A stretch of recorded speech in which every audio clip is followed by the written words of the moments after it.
Maggie Holden a planté le couteau de cuisine droit dans la table en bois, juste devant Cole Harrove. Elle l'a enfoncé assez fort pour qu'il reste planté, assez fort pour glacer le sang de chaque homme dans la pièce, et elle l'a regardé droit dans les yeux, sous le regard de 16 ouvrières du ranch, et a dit « Je ne quitterai pas ce ranch avant d'avoir préparé un repas dans cette cuisine. Vous pourrez me mettre à la porte après, mais vous allez vous asseoir et vous allez écouter. Parce qu'une femme morte m'a envoyé ici, et je ne déçois pas les morts. » Personne n'a bougé. Personne n'a respiré. Cole a regardé le couteau, puis il l'a regardé. Ensuite, il s'est assis. Avant d'aller plus loin, et vous dès maintenant et suivez cette histoire jusqu'au bout. Laissez un commentaire pour me dire de quelle ville vous nous regardez. Je veux voir jusqu'où cette histoire voyage. Maintenant, revenons à ce couteau qui vibre encore dans le bois, car ce qui s'est passé dans les heures qui ont suivi a changé chaque personne du ranch de Copper Ridge, et aucun d'entre eux ne l'avait vu venir. Le couteau ne faisait pas partie du plan. Maggie avait chevauché 3 jours dans le froid d'octobre pour atteindre le ranch de Copper Ridge avec une seule intention. Entrer discrètement, montrer la lettre, demander une chance, préparer un repas et honorer la dernière volonté de sa tante sans faire de scène. Elle avait 34 ans et elle avait passé 2 ans à perfectionner l'art de ne pas faire de scène. Puis elle avait franchi cette porte d'entrée. Elle avait trouvé 16 hommes dans la pièce principale, certains assis, d'autres appuyés contre des murs, tous la fixant, de la façon dont les hommes fixent quelque chose qu'ils ont déjà décidé être temporaire. La pièce sentait comme si personne ne s'en était soucié depuis 6 semaines, et Cole Hargrove se tenait à l'autre bout, les bras croisés et le visage fermé. Et avant qu'elle ne puisse parler, il avait dit « Quoi que vous vendiez, la réponse est non. Faites demi-tour. » C'est à ce moment-là que sa main a trouvé le couteau sur la table d'appoint. Elle n'en était pas fière, mais elle ne le regrettait pas non plus. « Mon nom est Margaret Holden, » dit-elle, sa voix portant dans toute la pièce. « Ruth Carey était ma tante. Elle a travaillé dans votre cuisine pendant 3 ans. Elle est morte il y a 6 semaines, et sa dernière volonté écrite, attestée et légalement documentée, était que je vienne dans ce ranch et que je prépare un repas. » Elle les regarda tous. Maintenant, je ne sais pas quel genre d'homme refuse la dernière requête d'une femme morte, mais on m'a appris que cela en disait long sur leur caractère. Alors, qui a faim? Le silence s'étira. Puis Junior Polk, 19 ans et constitutionnellement incapable de se taire, dit du fond de la pièce « Moi, j'ai faim. J'ai vraiment faim. Ça fait 6 semaines que j'ai faim. » Quelqu'un renifla. Un autre toussa pour couvrir un rire. Et Cole Hargrove regarda le couteau dans sa table, puis Maggie, et quelque chose traversa son visage, mais disparut avant qu'elle ne puisse l'identifier. « Hector, » dit-il. Hector Vasquez sortit de l'ombre près du mur du fond. Il avait 55 ans, bâti comme un vieux chêne. Ses yeux posaient des jugements précis sur les gens depuis des décennies. Il regarda Maggie de la façon dont un homme regarde un cheval qu'il envisage d'acheter. Sans méchanceté, mais sans sentiment. « Montre-lui la cuisine, » dit Cole. Hector regarda Maggie. « Suivez-moi. » Elle retira le couteau de la table, le posa à plat et le suivit. Derrière elle, elle entendit Junior dire « Elle me plaît bien » et Cole dire « Personne ne t'a demandé ton avis » et Junior dire « N'empêche » et elle serra les lèvres et continua de marcher. La cuisine l'arrêta sur le seuil, non pas parce que c'était la pire qu'elle ait jamais vue. Elle avait cuisiné dans des espèces qui étaient à peine mieux qu'un feu de camp. Ce qui l'arrêta, c'est de reconnaître Ruth dans sa structure. La façon dont les crochets étaient disposés, la hauteur particulière des étagères, le petit clou près de la fenêtre où sa tante avait toujours accroché son tablier. Ruth avait fait de cette cuisine quelque chose. Et puis Ruth était tombée malade et était partie. Et en 6 semaines, elle s'était effondrée sur elle-même comme une maison après une inondation. Cuisinière froide, rouille sur les poignées des casseroles, le bac à farine laissé ouvert. 4 cuisiniers depuis le départ de Ruth, dit Hector derrière elle. Aucun n'a tenu la semaine. Que leur est-il arrivé?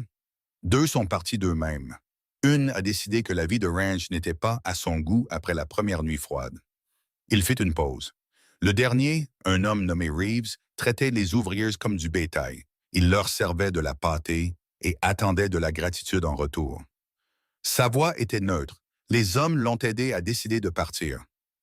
Maggie se dirigea vers la cuisinière et vérifia le clapet. Je ne vais pas servir de la pâtée. Je sais. Elle se retourna. Vous savez, on vient juste de se rencontrer. Ruth m'écrivait des lettres de Laramie pendant qu'elle était malade, dit-il simplement, sans drame. Elle vous a assez bien décrite. Elle a dit que vous étiez la meilleure cuisinière qu'elle ait jamais formée et la personne la plus têtue qu'elle ait jamais aimée. Une pause. Elle a dit que vous finiriez par venir. Elle le savait. La gorge de Maggie se serra. Elle se retourna vers la cuisinière avant qu'il ne puisse voir son visage faire quelque chose d'inopportun. J'ai besoin d'un inventaire, le cellier, le garde-manger, la chambre froide, et j'ai besoin de quelqu'un pour l'eau et pour le feu. Je vais envoyer Junior. Le garçon qui ne peut pas s'arrêter de parler, lui-même, était-ce presque un sourire? Difficile à dire avec Hector. Il est aussi inutile qu'utile. Vous feriez mieux de lui dire de se taire au début, sinon il ne s'arrêtera jamais. Combien de temps j'ai? Hector regarda par la fenêtre. 4 heures avant le souper. Alors arrêtez de rester planté là et envoyez-moi le garçon. Il partit. Maggie retroussa ses manches et commença à bouger. Le garde-manger portait l'écriture de Ruth sur chaque étiquette, nette et légèrement inclinée vers la droite. Et les mains de Maggie ralentissaient sur chaque boîte qu'elle touchait, sans sa permission. Elle se força à continuer. Du porc salé, des haricots secs, des bons, pas véreux, de la semoule de maïs, du saindoux encore bon, des oignons et des pommes de terre dans le cellier. Elle envoya Junior y descendre 2 fois avec une lampe et des instructions strictes sur ce qu'il fallait chercher. Des tranches de pommes séchées dans un bocal scellé sur l'étagère du haut, un sac de café que quelqu'un avait ouvert et dont il avait apparemment oublié l'existence pendant un mois, ce qu'elle considérait comme une sorte de péché spécifique. « Vous allez faire de la vraie nourriture ?» dit Junior, apparaissant à son coude pour la 4e fois. Il avait l'énergie d'un chien qui est resté enfermé trop longtemps. Cheveux blonds, oreilles légèrement trop grandes, l'expression d'une personne qui n'avait pas encore appris à dissimuler ses émotions. De la vraie nourriture, pas du bœuf séché, du pain de maïs, de la soupe aux haricots, un cobbler aux pommes. Le son qu'il émit était à mi-chemin entre une prière et un sanglot. Junior. Madame, si vous me dites encore une fois que vous mangez du bœuf séché depuis 6 semaines, je vais vous en faire manger pendant 7. Allez me chercher une 2e marmite dans ce placard du fond et arrêtez de tourner autour de moi. Oui, madame. Il prit la marmite, tourna autour d'elle quand même, mais plus silencieusement. Elle laissa passer. Elle y était depuis 2 heures, les haricots mijotaient, la pâte à pain de maïs était prête pour les poêles, quand la porte de la cuisine s'ouvrit et un homme qu'elle n'avait pas vu dans la pièce principale plus tôt entra. Il avait environ 40 ans, les épaules larges, avec un visage qui avait passé beaucoup de temps dehors et pas beaucoup de temps à être agréable. Il regarda la cuisine avec l'expression particulière d'un homme qui cherche quelque chose à critiquer. « Vous êtes la nouvelle cuisinière, dit-il, Maggie Holden. » Elle ne leva pas les yeux de la semoule de maïs qu'elle mesurait. « Et vous êtes? »« Denton, Boyd Denton. Je suis dans ce ranch depuis 11 ans. » Il le dit comme si ces 11 ans lui donnaient droit à quelque chose. « On a eu 4 cuisinières depuis le départ de Miss Ruth. C'est ce que j'ai entendu. Aucune d'elles n'a fait l'affaire. J'ai aussi entendu ça. » Il resta silencieux un moment, se recalibrant. « Qu'est-ce qui vous fait croire que vous êtes différente? » Maggie posa la tasse à mesurer et le regarda directement. Boyd Denton était le genre d'homme qu'elle avait rencontré dans chaque camp et chaque équipe où elle avait travaillé. Pas méchant, à proprement parler, juste territorial. Peur que quelque chose qui change signifie qu'on allait lui prendre quelque chose qu'il avait. « Je ne pense pas être différente, dit-elle. Je pense que je suis là. J'ai 4 heures et je vais mettre de la nourriture sur cette étale ce soir. Une nourriture qui rappellera à chaque homme de cette équipe que quelqu'un dans ce bâtiment se soucie de savoir s'il mange bien ou non. C'est tout. Vous voulez rester dans ma cuisine et regarder? Vous êtes le bienvenu. Vous voulez aider? Prenez cette cuillère en bois et commencez à remuer cette marmite pour qu'elle n'attache pas au fond. » Elle se retourna vers son travail. « Vous voulez créer des problèmes? Allez les créer ailleurs que dans ma cuisine. » Le silence derrière elle dura assez longtemps pour qu'elle pense qu'il était parti. Puis elle l'entendit prendre la cuillère. Elle ne sourit pas, mais c'était tout comme. Junior avait l'air sur le point d'exploser à force de ne rien dire. Au moment où le soleil était à 1 heure de se coucher, la cuisine était un endroit différent. Le feu brûlait fort, les deux brûleurs étaient occupés.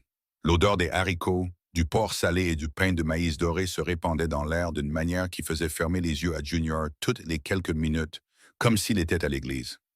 Boyd Denton avait arrêté de remuer et avait commencé à vraiment aider, allant chercher les choses qu'elle demandait sans commentaire, ce qu'elle considérait comme un progrès. Hector entra à 5h30, regarda autour de lui, ne dit rien et ressortit. Junior interpréta cela. Ça veut dire qu'il est impressionné. Hector ne dit pas de bonnes choses à voix haute. Il arrête juste de dire de mauvaises choses. Remue le cobbler. Oui, madame. À 6 heures exactement, elle entendit des bottes sur le porche, puis plus de bottes, puis le bruit particulier d'hommes qui veulent aller quelque part mais qui sont prudents. C'était le son de 16 ouvriers de ranch qui s'étaient déjà fait avoir et qui n'étaient pas encore sûrs si ce soir serait différent. Ils entrèrent et s'assirent, de la façon dont le bétail passe une barrière quand il n'est pas sûr de ce qu'il y a de l'autre côté. Serrés les uns contre les autres, vigilants, aucun d'eux en premier. Cole entra en dernier et prit la tête de la table, et son visage ne trahissait absolument rien. Le même visage fermé et prudent qu'il avait depuis son arrivée. Et Maggie apporta la soupe. La table devint silencieuse. Pas le silence poli des gens qui attendent, le silence spécifique des gens à qui on a donné quelque chose d'inattendu et qui ne savaient pas encore comment y réagir. Elle avait déjà vu ça. Elle savait ce que ça signifiait. Hector prit sa cuillère, la trempa, but. Il attrapa le pain de maïs. C'était le signal. 16 hommes commencèrent à manger. Pendant 30 secondes, il n'y eut que le bruit des cuillères, le grincement du banc et le feu dans la cuisinière. Puis un homme au bout de la table. Elle avait appris qu'il s'appelait Cal. Il avait 42 ans et n'avait pas souri depuis que son cheval s'était cassé une jambe en août. Il prit un morceau de pain de maïs, mordit dedans et dit « Seigneur Tout-Puissant ». Très doucement, pour personne en particulier. L'homme à côté de lui dit « Ne parle pas, mange ». Junior dit « Je vous l'avais dit, je vous l'avais tous dit ». Et l'homme de l'autre côté dit « Tais-toi, mais en riant dans le disant, en riant vraiment. Et ce petit son ouvrit quelque chose dans la pièce, de la façon dont une fenêtre ouvre un espace qui a été fermé trop longtemps. Maggie fit des allers-retours vers la cuisine 3 fois, remplissant la marmite centrale. Elle apporta le cobbler et un homme dont elle ne connaissait pas encore le nom, fit un son qui était franchement embarrassant et complètement sincère. Et les 2 hommes à côté de lui se penchèrent pour le regarder comme si c'était quelque chose de rare. Cole n'avait pas touché son assiette. Elle sortit avec le dernier pain de maïs, s'arrêta à son bout de la table et dit doucement, juste pour lui, « Quelque chose ne va pas ?» Il regarda le bol, la regarda. Sa mâchoire se contracta une fois, de la façon dont la mâchoire d'un homme se contracte quand il fait quelque chose avec son visage qu'il ne fait pas normalement, retenant quelque chose plutôt que de le laisser sortir. Puis, il prit sa cuillère et mangea. Elle retourna à la cuisine. Elle était à l'évier, trempée jusqu'au coude, quand elle l'entendit. Pas une seule chose, juste tout à la fois. Le volume naturel des hommes qui avaient cessé d'être prudents avec eux-mêmes, montant à travers le mur comme de la chaleur. Junior expliquant quelque chose de faux avec assurance. 2 hommes se disputant à propos d'une clôture. Cal disant quelque chose qui fit rire toute la table. Un vrai rire, pas le genre poli. Maggie se tenait à l'évier et écoutait. Elle pressa ses mains à plat contre le fond du bassin et respira. « Ruth, je suis là. Je le fais. Miss Holden. » Cole se tenait sur le seuil de la cuisine. Il avait une façon d'arriver sans bruit, ce qui, elle le soupçonnait, venait d'années de travail qu'il exigeait. Il la regarda avec ses yeux sombres et prudents, et elle eut le même sentiment que plus tôt, qu'il voyait plus que ce qu'elle avait l'intention de montrer. « Les hommes veulent savoir si le souper sera comme ça à partir de maintenant, dit-il. Ça ou mieux, selon ce avec quoi on doit travailler. On manque de la plupart des choses. Je prends le chariot pour Rollins samedi. J'aurai votre liste d'ici jeudi soir. » Il ne bougea pas pour partir. Elle attendit. « Elle vous a bien appris, dit-il. Ruth, c'était la meilleure femme que j'ai jamais connue. Maggie garda les mains dans l'eau. Elle m'a élevé après le décès de ma mère. Elle m'a appris tout ce qu'il y a à savoir dans une cuisine et la plupart de ce qu'il y a à savoir sur les gens. Elle fit une pause. Elle m'a demandé une semaine. Je lui donne une semaine. Cole resta silencieux un moment. Quand il reprit la parole, sa voix était plus basse. Pas plus douce exactement, mais plus prudente. Elle parlait de vous dans ses lettres quand elle était encore ici. Il regarda le mur au-dessus de la cuisinière plutôt que Maggie.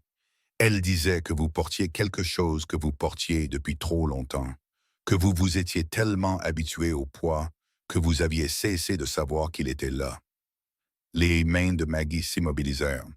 Elle a aussi dit, continua-t-il, du même ton égal, que la personne en qui elle avait le plus confiance au monde était sa nièce dans le Wyoming et qui mentait sur le fait que son mari était mort. Il la regarda alors, directement et sans cruauté. Elle ne m'a pas dit pourquoi. Elle a dit que ce n'était pas son histoire. Le feu crépita dans la cuisinière. Dehors, le vent passait sur le poche. Maggie sortit ses mains de l'eau et les sécha lentement.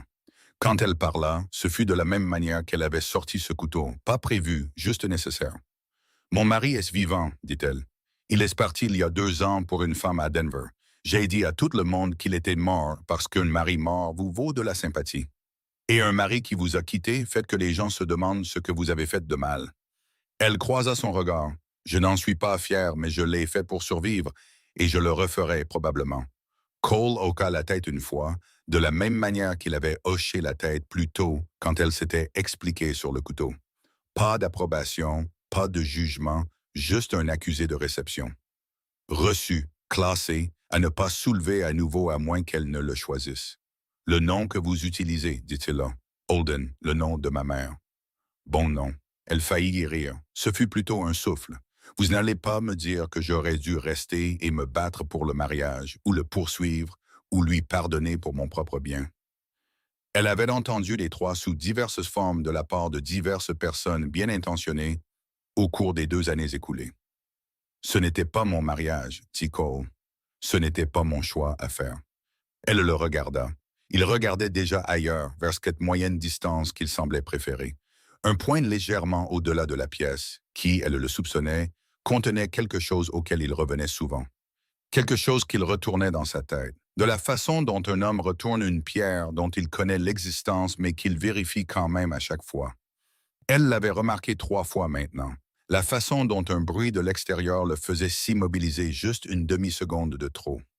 La façon dont il avait regardé Junior plus tôt, pas méchamment, mais avec une lueur de quelque chose qui allait et venait rapidement. Comme un homme qui voit un visage qu'il reconnaît dans une foule et qui souhaite ensuite ne pas l'avoir vu. Quoi qu'il porte, c'était spécifique. Ça avait une forme. Ce n'était pas juste du chagrin, de la manière générale des hommes qui avaient eu des vies difficiles. C'était une chose particulière, un moment particulier, et ça vivait en lui comme une écharde qui s'était enfoncée trop profondément pour être trouvée. Elle ne demanda pas. Ce n'était pas le moment. « Préparez votre liste, » dit-il en se détachant du cadre de la porte. Et Miss Holden, elle leva les yeux. « Quoi que ce soit que vous fuyez, » il mit son chapeau. « Ruth avait raison. Vous fuyez depuis si longtemps que vous avez oublié que vous le faisiez. » Il soutint son regard un instant. « Pendant que vous êtes sur ce ranch, contentez-vous de cuisiner. C'est tout ce que vous avez à faire. » Il sortit. Maggie resta dans la cuisine qui avait été celle de sa tante pendant 3 ans. Elle écouta ses bottes s'estomper sur le sol gelé jusqu'à ce qu'il n'y ait plus que le feu et le son lointain des hommes qui venaient de manger un vrai repas pour la première fois en 6 semaines. Elle sortit la lettre de Ruth de la poche de son tablier, relut la dernière ligne. « Arrête de fuir, Maggie. Trouve un endroit qui a besoin de toi et laisse-le avoir besoin de toi en retour. C'est ça, un foyer. Ça n'a jamais été que ça, pas. » Elle plia la lettre. À travers le mur, quelqu'un avait trouvé un harmonica, une mélodie simple et brute. Rien de sophistiqué, juste un homme qui jouait parce qu'il en avait envie. Ce qui était le son d'un homme qui avait quelque chose en lui qui avait besoin de sortir. Cal rit de quelque chose que Junior avait dit. La voix d'Hector, basse et stable, corrigeait quelqu'un sur quelque chose. Dehors, l'obscurité du Wyoming pressait, froide et totale, contre les fenêtres. Maggie remit la lettre dans sa poche, sortit une feuille de papier propre et commença à écrire la liste de provisions. Elle avait assez de haricots pour 2 jours de plus si elle les rationnait. Pas de sucre, peu de sel. Le cobbler avait utilisé les dernières pommes séchées. Il y avait du café pour 3 jours, peut-être 4 si elle était prudente, et elle avait l'intention d'être prudente avec le café par-dessus tout. Elle écrivit jusqu'à ce que sa main ait des crampes. Elle biffa des choses et les réécrivit. Elle calcula les quantités comme son père lui avait appris à calculer les chiffres. Pas ce que vous aviez, mais ce dont vous aviez besoin, et ensuite ce dont vous auriez besoin après ça. Parce que les hommes qui échouaient étaient toujours ceux qui ne planifiaient qu'un pas à l'avance. Elle avait presque fini quand elle l'entendit. Un son de l'extérieur. Pas le vent, pas un animal, une seule botte de l'autre côté du porche. Délibéré et lent. De la façon dont une personne marche quand elle ne veut pas être entendue. Puis rien. Maggie resta très immobile, le crayon à la main. Puis rien à nouveau, juste le vent, juste l'obscurité. Elle regarda la fenêtre de la cuisine, noire comme de l'encre. Son propre visage s'y reflétait faiblement. Et pendant une seconde, elle eut le sentiment froid et certain d'être observée par quelque chose qui observait depuis plus longtemps que ce soir. Elle posa le crayon, le reprit, continua d'écrire. 1 semaine, se dit-elle. 6 jours de plus, préparer les repas, honorer la dette, partir sans histoire. L'harmonica continuait de jouer à travers le mur, bas et facile, et quelque part là-dehors, dans l'obscurité du Wyoming, Cole Hargrove retournait au silence qu'il s'était construit, portant un poids sans nom. Et le sentiment sur le poche, la botte, l'observation s'installa au fond de l'esprit de Maggie, comme une pierre jetée dans une eau profonde. Elle la sentit toucher le fond. Elle ne savait juste pas encore ce qui attendait là en bas. Le bruit de la botte sur le porche était encore dans sa tête quand Maggie se réveilla à 4 heures le lendemain matin. Elle resta immobile un moment dans la petite chambre attenante à la cuisine qui avait été celle de Ruth. Le même lit étroit, le même crochet au mur, le même courant d'air passant par la même fente dans le même cadre de fenêtre que Ruth n'avait apparemment jamais pris la peine de réparer. Et elle écouta le ranch respirer autour d'elle. Le bétail au loin, le vent dans les avant-toits, la qualité particulière du silence qui appartient aux endroits qui sont éveillés avant les gens qui s'y trouvent. Rien sur le poche, juste l'obscurité. Elle se leva quand même, et matin. Au moment où la première lueur grise traversa la fenêtre de la cuisine, elle avait mis le café en route, les biscuits au four, le porc salé tranché et attendant la poêle, et une marmite de quelque chose qu'elle appelait du porridge, parce que l'appelait ce que c'était vraiment, de la semoule de maïs allongée avec de l'eau chaude, et le reste d'un petit pot de sorgho qu'elle avait trouvé derrière une boîte de graisse de sel rouillé, ne l'aurait pas vendu efficacement à ces hommes qui espéraient quelque chose de mieux. Junior arriva le premier, comme elle y avait déjà commencé à soupçonner qu'il le faisait toujours. Avec ses cheveux non peignés, ses bottes non lacées et une expression d'espoir pur et désespéré. « Des biscuits, dit-il, n'y touche pas. Je peux les sentir depuis le dortoir. Je veux que vous sachiez que j'étais allongé là et que je pouvais vraiment les sentir. » Junior. « Madame, là c'était bottes. » Il baissa les yeux puis les releva. Après les biscuits ou avant, il s'assit par terre, juste là, sur le seuil de la cuisine, et lassa ses bottes avec l'énergie concentrée d'une personne accomplissant une tâche uniquement pour s'en débarrasser. Et Maggie se retourna vers la cuisinière et s'autorisa brièvement à trouver cela drôle. Le garçon lui rappelait quelque chose auquel elle ne s'était pas autorisée à penser depuis 2 ans. Elle le remit d'où il venait et continua de cuisiner. Les hommes arrivèrent par vagues. Les lève-tôt, qui se déplaçaient dans le monde comme s'ils s'excusaient d'occuper de l'espace. Silencieux et efficaces. Puis le groupe du milieu, plus bruyant, portant encore le sommeil sur leur visage. Puis les traîneurs, et avec eux Boyd Denton, qui entra en dernier et se tint sur le seuil, regardant la table de la même manière qu'il avait regardé sa cuisine la veille. Pas hostile, exactement. Juste en train d'évaluer, de vérifier si quelque chose avait changé d'une manière qui l'obligerait à mettre à jour sa position. Tout avait changé. C'était le problème du point de vue de Boyd Denton. Il s'assit, il mangea, il ne dit rien. Ce qui, de la part d'un homme qui avait pris sa cuillère en bois et remué sa marmite la veille, Maggie considérait comme quelque chose approchant la coopération. Hector entra, se versa son propre café sans demander, s'assit au bout de la table et lut un morceau de papier plié qui ressemblait à un ordre de travail. Il ne regarda pas la nourriture. Il ne commenta pas la nourriture. Après 10 minutes, il finit de son assiette, replia le papier dans sa poche et dit à personne en particulier, la clôture sur la parcelle nord a besoin de 2 hommes aujourd'hui. Denton, Cal. Denton leva les yeux. On fait la clôture aujourd'hui? On fait la clôture aujourd'hui. Le sol est encore à moitié gelé depuis dimanche.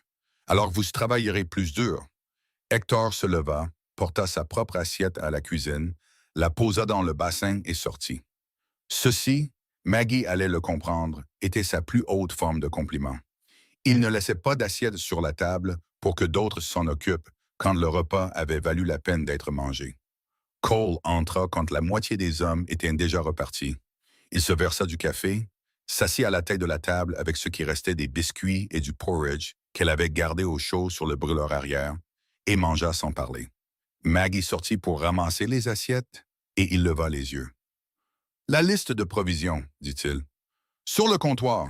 Je l'ai fini hier soir. » Il hocha la tête, but son café, regarda la fenêtre. La lumière du matin entrait, propre et froide, et elle attrapa le côté de son visage d'une manière qui montrait la cicatrice sous sa mâchoire, petite, blanche et ancienne.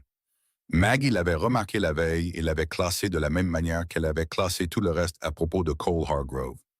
La moyenne distance qu'il préférait, la façon dont il s'immobilisait au bruit, le poids qu'il portait et qui avait une forme spécifique qu'elle n'avait pas encore identifiée. « Quelque chose sur le porche hier soir, dit-elle. La tasse de Cole s'arrêta à mi-chemin de sa bouche, juste une demi-seconde. Quel genre de quelque chose? Une botte, un pas, puis rien. Vers 10 heures. Il posa la tasse. Tu es sûr que ce n'était pas un des hommes? Les hommes qui vont au dortoir passent par le côté sud. Celui qui est venu était monté par le côté nord, près de la fenêtre de la cuisine, et s'est arrêté. Elle croisa son regard. Puis il est parti. Cole resta silencieux. Il avait une façon d'être silencieux qui était différente du silence des autres. Ce n'était pas une absence, c'était la chose que l'on ressentait quand une pièce devenait très calme juste avant l'arrivée du mauvais temps. Il pensait à quelque chose qu'il n'était pas encore prêt à dire. « Je regarderai le sol ce matin, dit-il finalement. Le gel a peut-être conservé une empreinte. »« J'ai déjà regardé. » Elle prit son assiette vide. Une empreinte de botte partielle, grande, du côté droit du poteau nord du porche. Celui qui était là est resté assez longtemps pour laisser une dépression, puis est reparti vers la lisière des arbres. Elle fit une pause. « Pas un de tes hommes, bottes trop neuves. Les ouvrières de ranch ne portent pas de bottes neuves. » Cole la regarda un moment avec une expression qu'elle ne pouvait pas lire. Pas de la surprise, exactement. Quelque chose de plus comme une recalibration. Comme un homme qui avait une supposition et qui la mettait maintenant tranquillement de côté pour en prendre une autre. « Je vais m'en occuper, dit-il. J'en suis sûr. » Elle retourna à la cuisine. « Je te dis juste ce que j'ai vu. » Elle l'entendit se lever, l'entendit prendre son chapeau sur le porte-manteau près de la porte. Puis il s'arrêta et elle entendit la qualité du silence changer et elle se retourna. Il regardait le comptoir où elle avait mis la liste de provisions. 3 pages, des colonnes soignées, des quantités et des coûts estimés, comme la veille, parce que le père de Maggie avait été comptable avant que l'alcool ne le rende inutile, et il avait au moins réussi à lui transmettre les chiffres avant de partir. Paul avait pris les pages et les lisait avec un regard qui n'était pas tout à fait ce à quoi elle s'était attendue. « C'est détaillé, dit-il. C'est mon travail. » Les listes de Ruth faisaient une demi-page, parfois moins. Ruth travaillait avec un garde-manger établi et des approvisionnements réguliers. Je travaille à partir de presque rien et j'ai besoin de savoir ce que nous dépensons et où nous le dépensons pour pouvoir vous dire où nous gaspillons de l'argent. Elle s'essuya les mains. La 3e page a une comparaison de coûts. Le fournisseur que vous utilisez à Rollins vous surfacture d'environ 30% sur la semoule de maïs et le porc salé. Il y a un marchand à Casper qui annonce de meilleurs tarifs. C'est un trajet plus long, mais ça vaut le coup si vous faites un gros achat. Cole regarda la 3e page. « Je l'ai encerclé, dit-elle. » Il regarda l'entrée encerclée. Il leva les yeux vers elle. Il ne dit rien pendant un long moment. Et à ce moment-là, Maggie ressentit le malaise particulier d'avoir fait quelque chose de compétent devant un homme qui ne s'y attendait pas et qui n'était pas encore sûr de comment gérer ça. « Je vais regarder ça, dit-il. Vous devriez. » Elle se retourna vers l'évier. « Vous perdez de l'argent sur les produits de baiser. et c'est de l'argent que vous pourriez dépenser pour le bétail, les réparations ou une douzaine d'autres choses qui comptent plus que de la semoule de maïs hors de prix. Il partit. Junior apparut sur le seuil de la cuisine 30 secondes plus tard avec l'expression d'une personne qui avait écouté au coin d'un mur et qui n'en avait pas suffisamment honte. « Vous savez, il ne vous a pas remercié, dit-il. Il n'a pas à me remercier. La plupart des gens disent merci quand quelqu'un leur fait économiser de l'argent. La plupart des gens ne sont pas Cole Hargrove. » Elle lui tendit une pile d'assiettes. « Range ça, armoire du haut à gauche. » Junior les rangea, puis resta, ce qu'elle commençait à accepter comme étant simplement ce que Junior faisait. Il était comme un chat errant qui avait décidé qu'elle était de sa personne. Non pas parce qu'elle avait été chaleureuse avec lui, mais parce qu'elle lui avait donné une tâche et qu'il l'avait faite. Et il y avait quelque chose de satisfaisant pour lui dans cette transaction. « Je peux vous demander quelque chose ?» dit-il. « Tu vas le faire de toute façon. Qu'est-il arrivé à votre mari? » Elle ne ralentit pas. Il est smart. Junior resta silencieux un moment. « Je suis désolé. »« Merci, Junior. » Une pause plus longue. « La façon dont vous avez dit ça, commença-t-il, puis s'arrêta. « Qu'est-ce qu'il y a avec ça? » « Rien. » Il traîna des pieds. Ma mère faisait la même tête quand elle parlait de mon père qui était parti. Comme si c'était une dent douloureuse à laquelle elle s'était habituée. Mais ça faisait encore mal quand elle bougeait mal. Il regarda la fenêtre. « Je n'essaie pas d'être impoli, madame. Je remarque juste des choses. » Maggie posa la marmite qu'elle tenait et le regarda. Il avait 19 ans, ce qui signifiait qu'il était assez vieux pour voir des choses et assez jeune pour les dire à voix haute, sans comprendre pourquoi la plupart des gens arrêtaient de le faire à un moment donné. « Votre mère, dit-elle, elle est encore en vie? »« Non, madame. La fièvre il y a 3 ans, puis mon père. Puis le mois dernier, mon grand-père. » Il le dit sans drame, de la façon dont les gens disent des choses difficiles qu'ils ont dites assez de fois pour trouver le bon ton neutre pour elle. « Il ne reste que moi maintenant. C'est pour ça que je suis venu à Copper Ridge. Hector connaissait mon grand-père. Il m'a donné un travail. » Il se redressa. « Je sais que je parle trop. Monsieur Hargrove me le dit environ 1 fois par jour. »« Tu parles exactement comme il faut, » dit Maggie. « Le monde a besoin de gens qui disent les choses à voix haute. Ils ont juste aussi besoin de savoir quand s'arrêter. » Elle reprit la marmite. C'est un de ces moments. Il sourit. « Oui, madame. » À midi, elle avait planifié le dîner, mis le déjeuner sur la table et était à 2 heures de ce qu'elle avait décidé être une réorganisation complète du système de garde-manger, quand Hector entra du pâturage nord avec de la boue sur ses bottes et un regard sur son visage qui signifiait que quelque chose s'était passé qu'il n'avait pas encore décidé comment présenter. Il s'assit à la table de la cuisine. Elle lui mit du café devant lui sans demander. « L'empreinte sur le porche, dit-il. » Elle attendit. Cole en a trouvé 2 autres le long de la lisière des arbres, côté nord. Venu de la route, s'est arrêté au porche et reparti par le même chemin. Hector enroula ses 2 mains autour de la tasse. Quelqu'un observait la maison.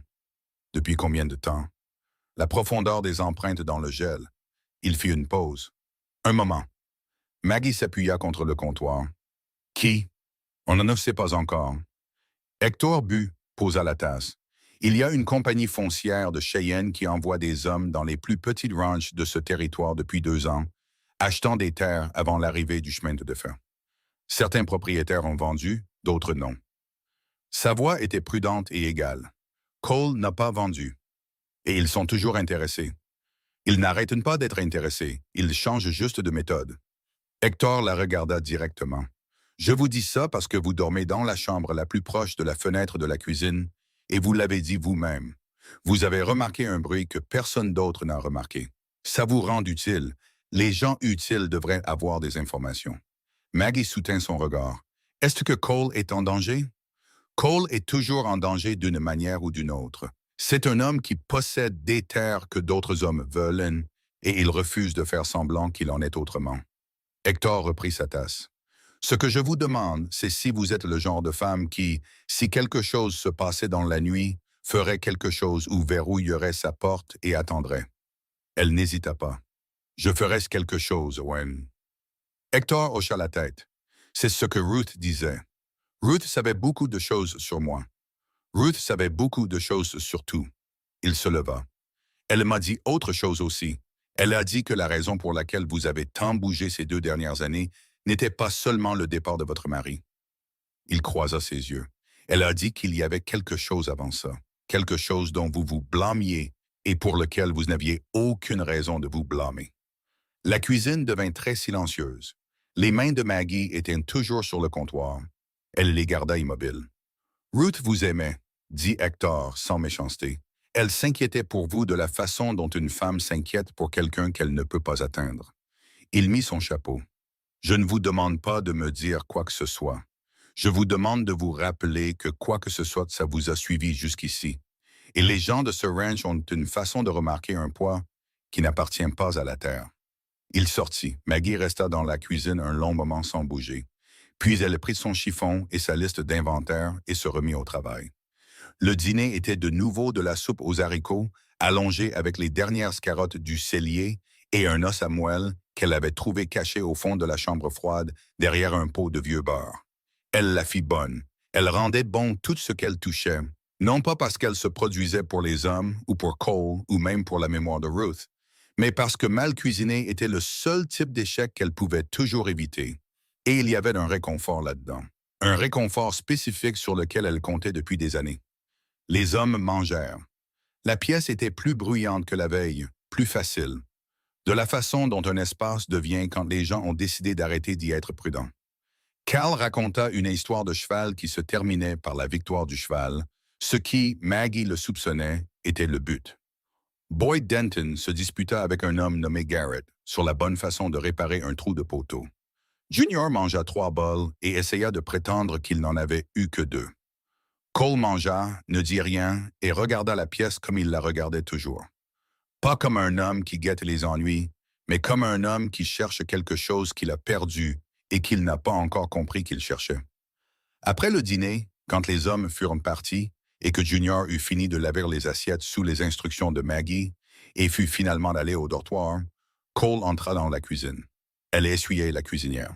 « Hector t'a parlé des empreintes, dit-il. »« Oui. Il n'aurait pas dû. Oh, il n'en aurait pas dû. Il pensait que je devais savoir. » Elle continua de travailler. Il avait raison. Cole s'appuya contre le cadre de la porte. Il avait son chapeau dans les mains et le tournait lentement par le bord, un quart de tour dans un sens, puis dans l'autre, ce qu'elle commençait à reconnaître comme sa version de ne pas savoir quoi faire de ses mains. Il y a une compagnie appelée Howard Land Partners. Ils sont après ce ranch depuis environ 1 an et demi. Ils ont fait 3 offres. J'ai refusé les 3. Hector a mentionné le chemin de fer. Le chemin de fer arrive dans le nord du Wyoming dans les 5 prochaines années. Celui qui possède la terre sur la crête a le meilleur accès au col. Il regarda le chapeau dans ses mains. Mon grand-père a choisi cette terre à cause de cette crête. Il ne savait rien d'un chemin de fer. Il savait juste que c'était la meilleure terre qu'il ait jamais vue. Quelque chose traversa son visage. Je ne la vends pas. Je ne vous ai pas demandé de le faire. Je sais. Il leva les yeux. Mais je veux que vous compreniez pourquoi quelqu'un pourrait observer la maison. Ce n'est pas aléatoire. Ce n'est pas un vagabond. Il fit une pause. Et puisque Ruth vous a demandé de venir ici et que vous dormez à 6 mètres de la fenêtre de la cuisine, vous méritez de savoir au milieu de quoi vous vous trouvez. Maggie posa le chiffon. Elle se retourna et le regarda pleinement, de la façon dont elle le regardait depuis son arrivée, directement, sans l'adoucir. De la façon dont elle regardait tout ce qu'elle avait besoin de comprendre. « J'ai déjà été au milieu de choses, » dit-elle. « Des conflits de camps miniers, des disputes de lignes d'approvisionnement de l'armée, une opération forestière en Oregon qui s'est transformée en une bagarre générale pour des droits fonciers. » Elle croisa les bras. « Je suis toujours debout. » Le coin de la bouche de Cole bougea. Pas tout à fait un sourire, l'ombre d'une possibilité de sourire, ce qui, d'après ce qu'elle avait vu de Cole Hargrove, était probablement le plus proche qu'il en arrivait. Ruth disait que vous étiez difficile à déstabiliser, dit-il. Ruth était gentille. Je suis impossible à déstabiliser. Elle reprit le chiffon. Qu'allez-vous faire à propos de l'homme dans la lisière des arbres? Le quasi-sourire disparut. Le surveiller, découvrir qui il est, décider à partir de là. Et en attendant, vous cuisinez et je dirige le ranch. Et nous ne donnons à Howard Partners rien à rapporter qui fasse paraître cet endroit en difficulté. Il mit son chapeau. ce qui signifie que les 3 pages que vous m'avez données ce matin étaient plus utiles que vous ne le pensez. Elle haussa un sourcil. Un range qui connaît ses propres chiffres, dit-il, est plus difficile à bousculer qu'un qui ne les connaît pas. Howard a supposé que nous fonctionnions à l'aveugle. Il fit une pause à la porte. Ce n'est plus le cas. Plus maintenant. Il partit et Maggie écouta ses bottes sur les marches du porche, puis sur le sol gelé, puis plus rien. Elle se tenait dans la cuisine de Ruth avec le chiffon à la main et le feu qui diminuait dans la cuisinière. Elle pensait à la terre, aux lignes de chemin de fer et aux hommes qui se tenaient dans les lisières d'arbres la nuit pour regarder les fenêtres. Elle pensa à la façon dont Cole avait dit « plus maintenant ». Elle pensa à la lettre de Ruth. Trouve un endroit qui a besoin de toi et laisse-le avoir besoin de toi en retour. Elle essora le chiffon, le suspendit sur le support et vérifia les verrous de la fenêtre de la cuisine. Les deux étaient fermés. Elle tira le rideau. Puis elle alla dans sa chambre, s'assit sur le lit étroit de Ruth et, dans le noir, écouta le ranch s'installer autour d'elle. Le bétail, le vent, le son lointain de quelqu'un dans le dortoir qui ne pouvait pas dormir, qui ressemblait à Junior car il était accompagné du faible grattement sans but de quelque chose qui pourrait éventuellement devenir une mélodie. Elle écoutait encore quand elle l'entendit à nouveau. Pas sur le porche, cette fois. Plus loin, au-delà du jardin, près du puits. Un son qui aurait pu être un animal et qui ne l'était pas. Un seul son délibéré, puis le silence indubitable de quelque chose qui avait décidé d'être très immobile. Maggie s'assit dans le noir. Elle ne bougea pas pendant un long moment. Quoi que ce soit là-dehors, c'était patient. Elle pouvait être patiente aussi. Elle avait appris la patience dans des endroits qui auraient brisé une personne qui ne comprenait pas que l'attente était une forme d'action en soi. Que rester immobile quand chaque instinct disait de bouger était parfois la chose la plus puissante que l'on puisse faire. Mais la patience, elle le savait par dure expérience, ne fonctionnait que si l'on avait quelque chose qui valait la peine d'attendre de l'autre côté. Elle commençait, contre tout ce qu'elle s'était promis, à penser qu'elle pourrait en avoir.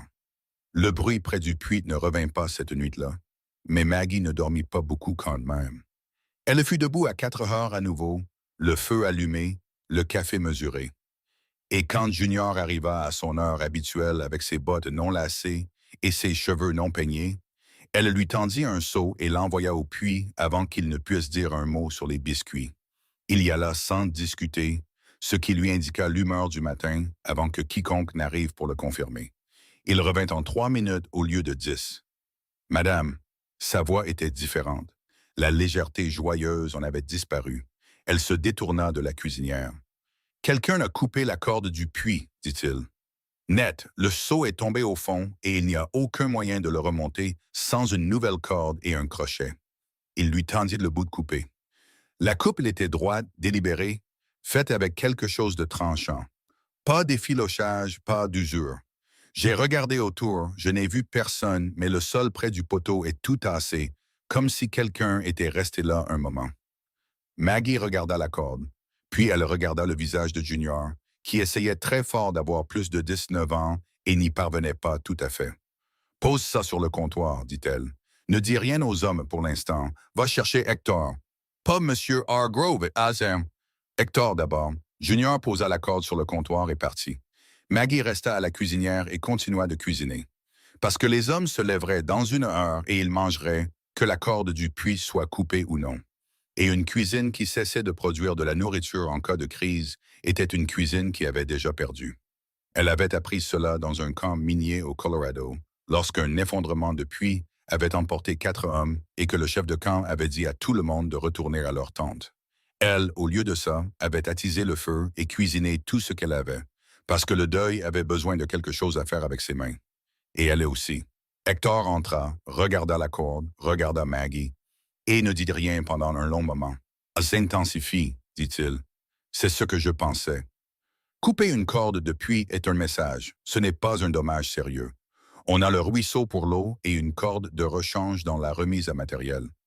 Mais c'est fait pour dire, on peut vous atteindre, on peut entrer sur votre propriété et toucher à vos affaires. » Il prit la corde, examina la coupe, la reposa. Ils veulent déstabiliser Cole. Ils veulent qu'il prenne des décisions par peur plutôt que par bon sens. Alors on ne le dit pas à Cole pour l'instant. Hector la regarda. On répare la corde avant qu'il ne vienne pour le petit déjeuner, dit-elle. On n'en fait pas une crise, on s'en occupe, on le note. Et on lui dit après le petit déjeuner, quand il aura mangé et que les hommes seront sortis et qu'il pourra réfléchir calmement. Elle se retourna vers la cuisinière. Un homme qui découvre que son puits a été saboté avant son premier café prend une décision différente d'un homme qui le découvre après. Hector resta silencieux un moment. Ruth disait que vous étiez doué pour gérer les situations. Ruth était ma tante, pas mon attachée de presse. Elle le dit comme un fait, pas un compliment. Il prit la corde. Je vais demander à Junior de prendre la corde de rechange dans la remise. On l'aura réparée avant que les hommes ne se lèvent. Il fit une pause à la porte. Vous allez devoir le lui dire, Maggie, pas seulement pour la corde, pour ce que vous avez entendu près du puits la nuit dernière. Je sais, il a besoin de l'image complète. J'ai dit que je sais, Hector. Il partit. Elle l'entendit parler à Junior dehors d'une voix basse et rapide, puis le bruit de bottes se déplaçant rapidement sur le sol gelé vers la remise à matériel. Elle retourna le porc salé dans la poêle, regarda la graisse fondre et pensa aux hommes qui coupaient des cordes dans le noir et à ce qu'ils étaient prêts à faire ensuite. Cole entra à la même heure qu'il entrait toujours, après que la plupart des hommes eurent mangé et que la pièce se fut vidée. Il se versa du café, s'assit à la tête de la table, et Maggie sortit de la cuisine et s'assit en face de lui, ce qu'elle n'avait jamais fait auparavant. Il la regarda par-dessus sa tasse. Quelque chose s'est passé. La corde du puits a été coupée la nuit dernière. Junior l'a trouvée ce matin. Hector l'a fait réparer avant le petit déjeuner. Elle posa le morceau de corde coupé sur la table entre eux. Et j'ai entendu quelqu'un près du puits vers minuit. C'était le deuxième son. Pas le porche, le puits. Cole regarda la corde pendant un long moment sans la toucher. Sa mâchoire était serrée de la manière dont elle avait appris que cela signifiait qu'il contrôlait quelque chose qui voulait sortir. « Coupe nette, dit-il, couteau bien aiguisé, quelqu'un qui savait ce qu'il faisait et qui n'était pas pressé. » Elle croisa son regard. Ils sont restés là assez longtemps pour que le sol soit tassé. Junior l'a remarqué. Junior. Quelque chose traversa le visage de Cole à la mention du garçon. Cette même lueur qu'elle avait vue auparavant, rapide et spécifique, là est disparue. Il n'a rien dit au petit déjeuner. Je lui ai demandé de ne pas le faire. Je ne voulais pas que les hommes soient tendus avant une journée de travail. Elle fit une pause. Était-ce la mauvaise décision? Cole prit la corde. Non, il la reposa. C'était de la bonne décision. Il resta de nouveau silencieux, tournant le bout coupé entre ses doigts. Il y a 3 mois, ils ont envoyé un homme pour faire une 4e offre sur le ranch. Je les ai renvoyés à la porte. 2 semaines après ça, 2 de mes veaux ont disparu du pâturage sud. C'était peut-être la météo. C'était peut-être les coyotes. Il leva les yeux. Ou peut-être pas. Vous devriez avoir un chien. J'en avais un. Il est mort en juillet. Une pause qui contenait plus de poids qu'elle n'aurait dû. Et puis il passa à autre chose. Howard ne joue pas dur comme premier coup. Ils mettent de la pression. Ils usent. Ils attendent qu'un homme se fatigue et prenne une mauvaise décision. Couper la corde, c'est leur façon de me dire qu'ils ont dépassé le stade de l'attente. Il se leva, prit son chapeau. Je dois prendre des dispositions. Quel genre de dispositions? Le genre où j'écris une lettre à mon avocat à Cheyenne et une autre au shérif du comté. Et je m'assure que chaque morceau de papier lié à cette propriété est en ordre et comptabilisé. Il la regarda. Parce que si Howard décide de passer de la coupe de corde à autre chose, je veux que toutes les protections légales possibles soient en place avant qu'il ne le fasse. Il se tourna pour partir, puis s'arrêta. C'était le même arrêt que la veille et l'avant-veille. Cette pause particulière sur le seuil qu'elle avait appris à comprendre, comme le moment où Cole Hargrove décidait de dire la chose qu'il n'avait pas dite ou de la garder pour lui. La plupart du temps, il la gardait pour lui. Elle apprenait à attendre sans montrer qu'elle attendait. « Il y a une femme, dit-il sans se retourner, en ville, Delamarche. Elle viendra ici cette semaine, probablement. Elle vient toutes les quelques semaines avec son garçon. » Il regardait le cadre de la porte. « C'est une bonne femme. Elle a perdu son mari il y a 2 ans. Il y a eu une entente entre elle et les hommes, entre elle et moi. » Il s'arrêta. « Je veux que vous le sachiez avant qu'elle n'arrive, au cas où quelqu'un dirait quelque chose qui sonne comme plus que ce que c'est. » Maggie garda son visage exactement où elle l'avait mis. Ce sont vos affaires, Monsieur Hargrove. Cole, ce sont tes affaires, Cole. Il la regarda alors et elle soutint son regard avec la même fermeté qu'elle avait soutenu tout le reste. Et quoi qu'il lise sur son visage, il le trouva apparemment suffisant, car il hocha la tête une fois et partit. Maggie resta assise à la table un moment après avoir entendu ses bottes sur le porche. Elle regarda la corde coupée. Elle inspira par le nez et expira par la bouche et nota qu'il y avait un poids dans sa poitrine qui n'était pas là avant qu'il ne mentionne Delamarche. Et elle le nota de la même manière qu'elle notait les vérités gênantes, clairement, sans broncher, et avec la ferme intention de faire quelque chose de productif à ce sujet, au lieu de le laisser là et de devenir un problème. Elle prit la corde, la ramena à la cuisine et commença le déjeuner. Delamarche arriva jeudi. Maggie entendit le chariot avant de le voir. Un attelage léger remontant la route principale avec un bon cheval et un conducteur qui savait s'en occuper. Elle était dans le potager derrière la cuisine quand il entra dans la cour, retournant la couche supérieure gelée du sol avec une bêche qu'elle avait trouvée dans la remise à matériel. Hector lui avait dit que le sol devait être brisé avant que le grand froid ne s'installe si elle voulait que quelque chose pousse au printemps. Et elle avait décidé que penser au printemps était le genre de chose qu'une personne faisait quand elle décidait de rester. Elle planta la bêche dans ce socle et regarda. Delamarche avait 28 ans, ce que Maggie sentit avant de le calculer. Il y avait quelque chose dans la jeunesse que le corps enregistrait avant l'esprit.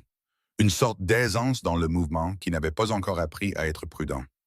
Elle était jolie de la manière simple des femmes qui ne faisaient pas beaucoup d'efforts pour l'être. Cheveux sombres, avec un air compétent et un garçon d'environ 6 ans sur le siège à côté d'elle, qui se tordait déjà pour tout regarder à la fois.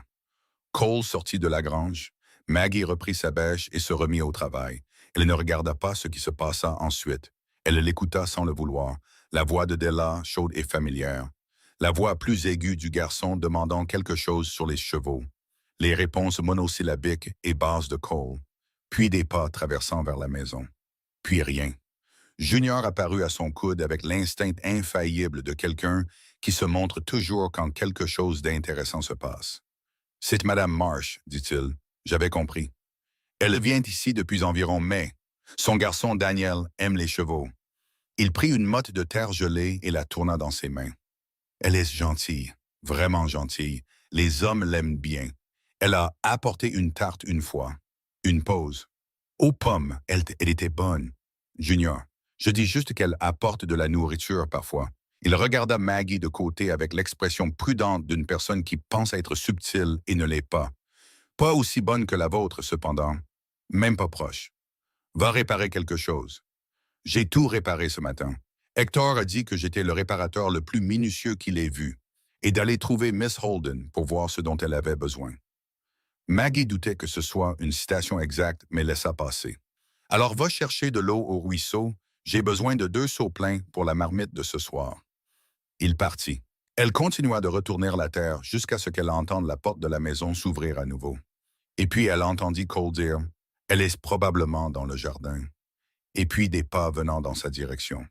Et elle enfonça la bêche proprement et se tourna pour y faire face. Delamarche s'arrêta à quelques mètres et regarda Maggie avec une expression qui faisait un grand travail très rapidement. Évaluer, recalibrer, se présenter comme chaleureuse tandis que quelque chose de prudent bougeait en dessous. Maggie reconnut l'expression parce qu'elle l'avait portée elle-même. « Vous devez être Miss Holden au pays des Della. Je suis Delamarche. Je suis en ville la plupart des semaines. Cole a dit que vous étiez arrivé pour cuisiner pour le ranch. » C'est exact. Maggie retira son gant de travail et offrit sa main. « Maggie, ma tante Ruth travaillait dans la cuisine ici jusqu'à son décès. » Ruth était merveilleuse. Della lui serra la main et sa poignée était ferme, ce que Maggie respecta. Toute la ville aimait Ruth. J'étais si désolé quand elle est tombée malade. Elle regarda la terre retourner. « Vous plantez? Je prépare le sol pour le printemps. Je ne pourrai rien mettre en terre avant mars. Mais si je ne commence pas le sol maintenant, il n'y aura rien à mettre en terre d'ici là. » Della regarda la parcelle, puis Maggie, et la chose qui bougeait sous son expression changea légèrement. Quelque chose comme de la reconnaissance, le genre qu'une femme a pour une autre, quand elle comprend que la personne en face d'elle est plus installée en permanence qu'elle ne l'avait supposé. « Cole a mentionné que vous resteriez 1 semaine, dit-elle. et sa voix était prudente. C'était l'arrangement initial. Maggie croisa son regard. Les choses ont une façon d'évoluer. Le silence entre elles était du genre qui transportait beaucoup d'informations sans qu'aucune d'elles ne le dise. Della Marsh n'était pas une méchante. Maggie le savait avec la même clarté qu'elle savait le temps qu'il allait faire. C'était une femme qui cherchait un havre de paix pour elle et son garçon. Et elle avait identifié Cole Hargrove comme étant peut-être ce havre. Et la présence de Maggie était une variable qu'elle n'avait pas prévue. Cela ne la rendait pas mauvaise. Cela faisait d'elle une personne faisant ce que les gens faisaient quand ils essayaient de survivre. C'est un homme bien, dit finalement Della, doucement. Il semble l'être, dit Maggie. Une autre pause. Daniel adore être ici, dit Della. Et sa voix avait abandonné la chose prudente et était juste honnête maintenant. Il a 6 ans et il n'a jamais eu de père. Et Cole le laisse le suivre dans la grange pendant 1 heure quand nous venons. Il ne fait pas d'histoire. Il laisse juste le garçon regarder et poser des questions. Elle regarda ses propres mains. Ce n'est pas rien. Pour un garçon sans père, ce n'est pas rien du tout. Maggie la regarda.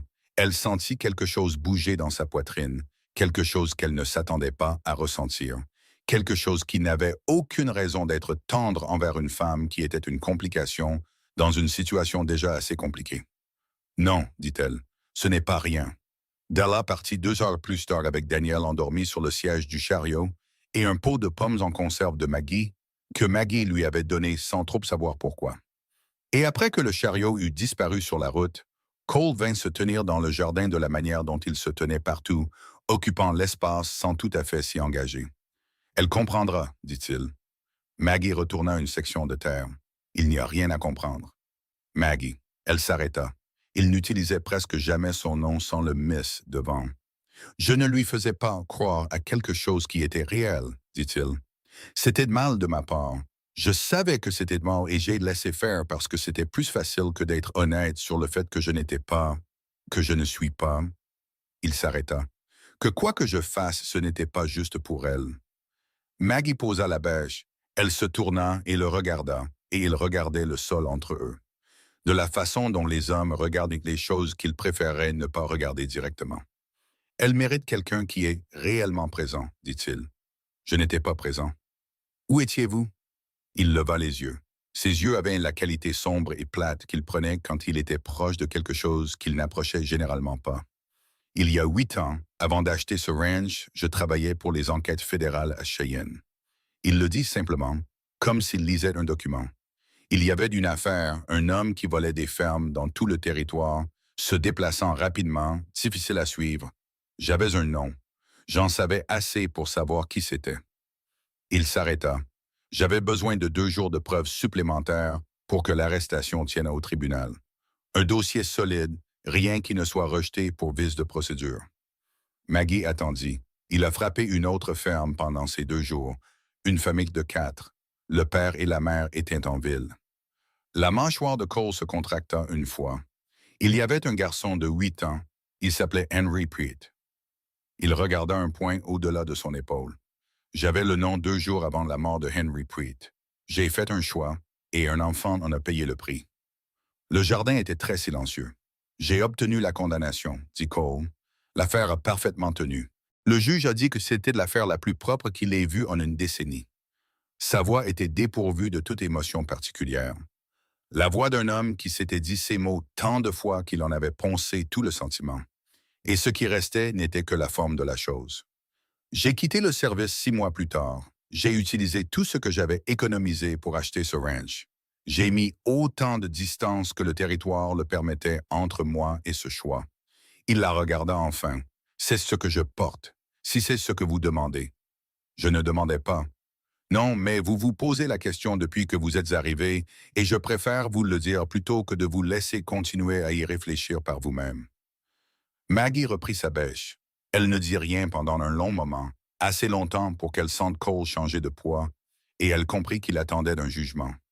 De la façon dont une personne attend, qui attend depuis des années, et a fait une sorte de paix avec ça, mais pas vraiment. Un garçon est mort, dit-elle. C'est vrai, c'était réel et c'était terrible, et ça se sera toujours passé.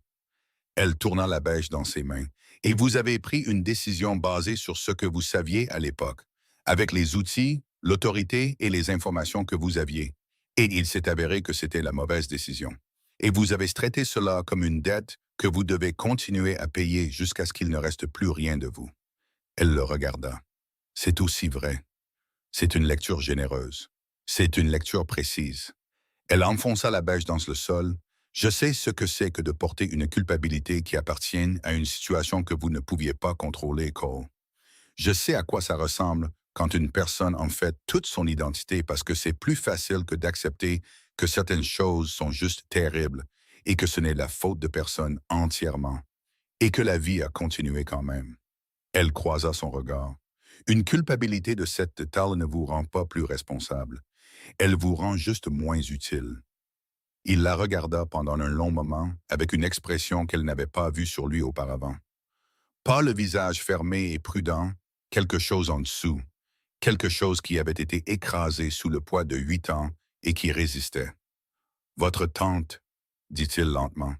Elle a perdu quelqu'un aussi. Les mains de Maggie se resserrèrent sur la bêche. Oui, elle me l'a dit une fois.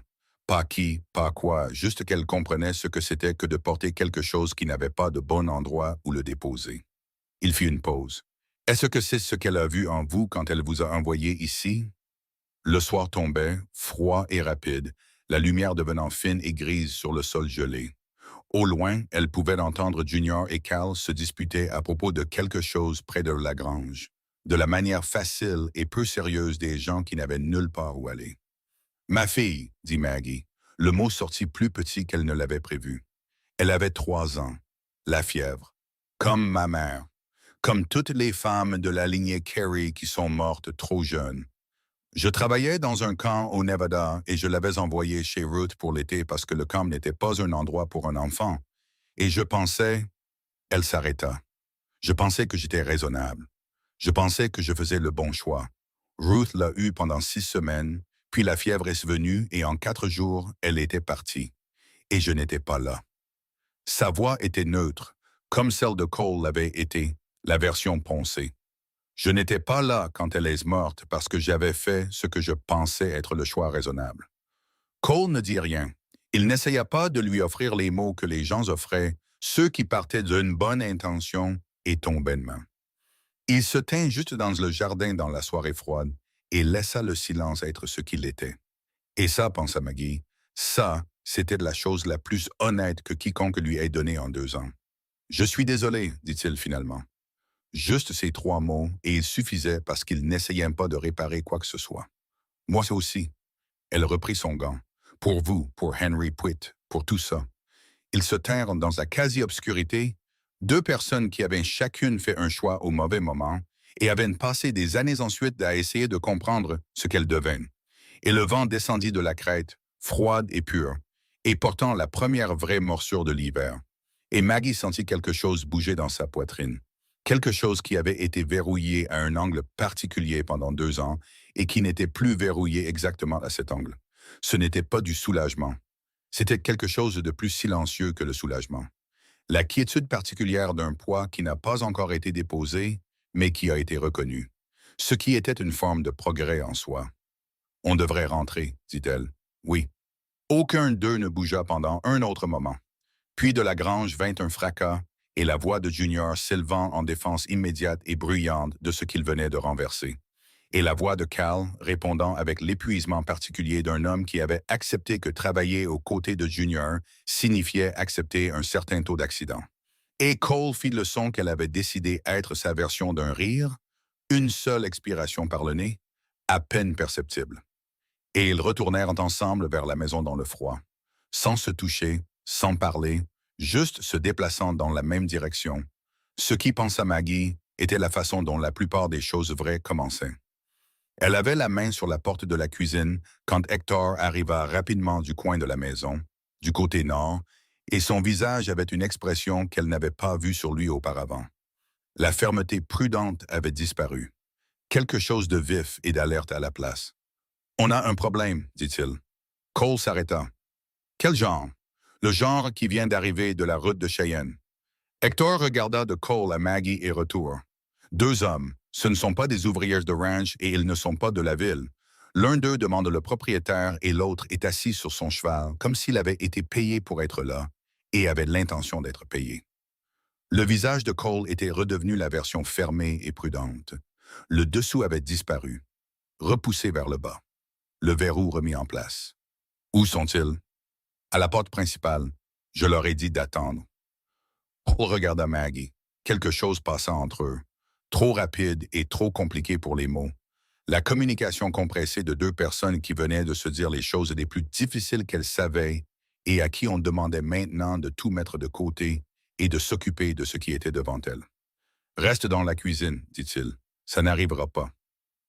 Maggie, je peux lire un contrat plus vite que n'importe quel homme sur cette propriété, et tu le sais. Elle lâcha la porte. S'ils ont apporté des papiers, tu veux que je sois là. Cole la regarda pendant un instant, puis il regarda Hector. Hector ne dit rien, ce qui était sa propre réponse. D'accord, dit Cole, mais tu me laisses parler en premier. Volontiers, dit Maggie, et elle le pensait, parce qu'il y avait des moments pour parler en premier et des moments pour observer attentivement. Et c'était le deuxième genre, et elle avait appris la différence à la dure dans un camp de bûcherons en Oregon, quand un homme avec des papiers et une manière confiante était reparti avec des droits de coupe qui auraient dû aller aux travailleurs. Et elle était là et n'avait pas su ce qu'elle regardait jusqu'à ce qu'il soit trop tard. Elle n'allait pas être là à nouveau. Les deux hommes à la porte attendaient avec la patience de gens qui avaient été entraînés à être patients exactement de cette manière. Pas détendu, pas hostile, juste immobile à la manière d'une menace qui n'avait pas encore décidé d'en devenir une. Le plus grand avait une sacoche en cuir sur l'épaule. L'autre avait les mains lâches près de ses côtés d'une manière que Maggie avait vue chez des militaires qui n'étaient plus des soldats, mais n'avaient pas tout à fait cessé d'être prêts. Cole s'arrêta à 3 mètres de la porte. « Ranch de Copper Ridge », dit le plus grand.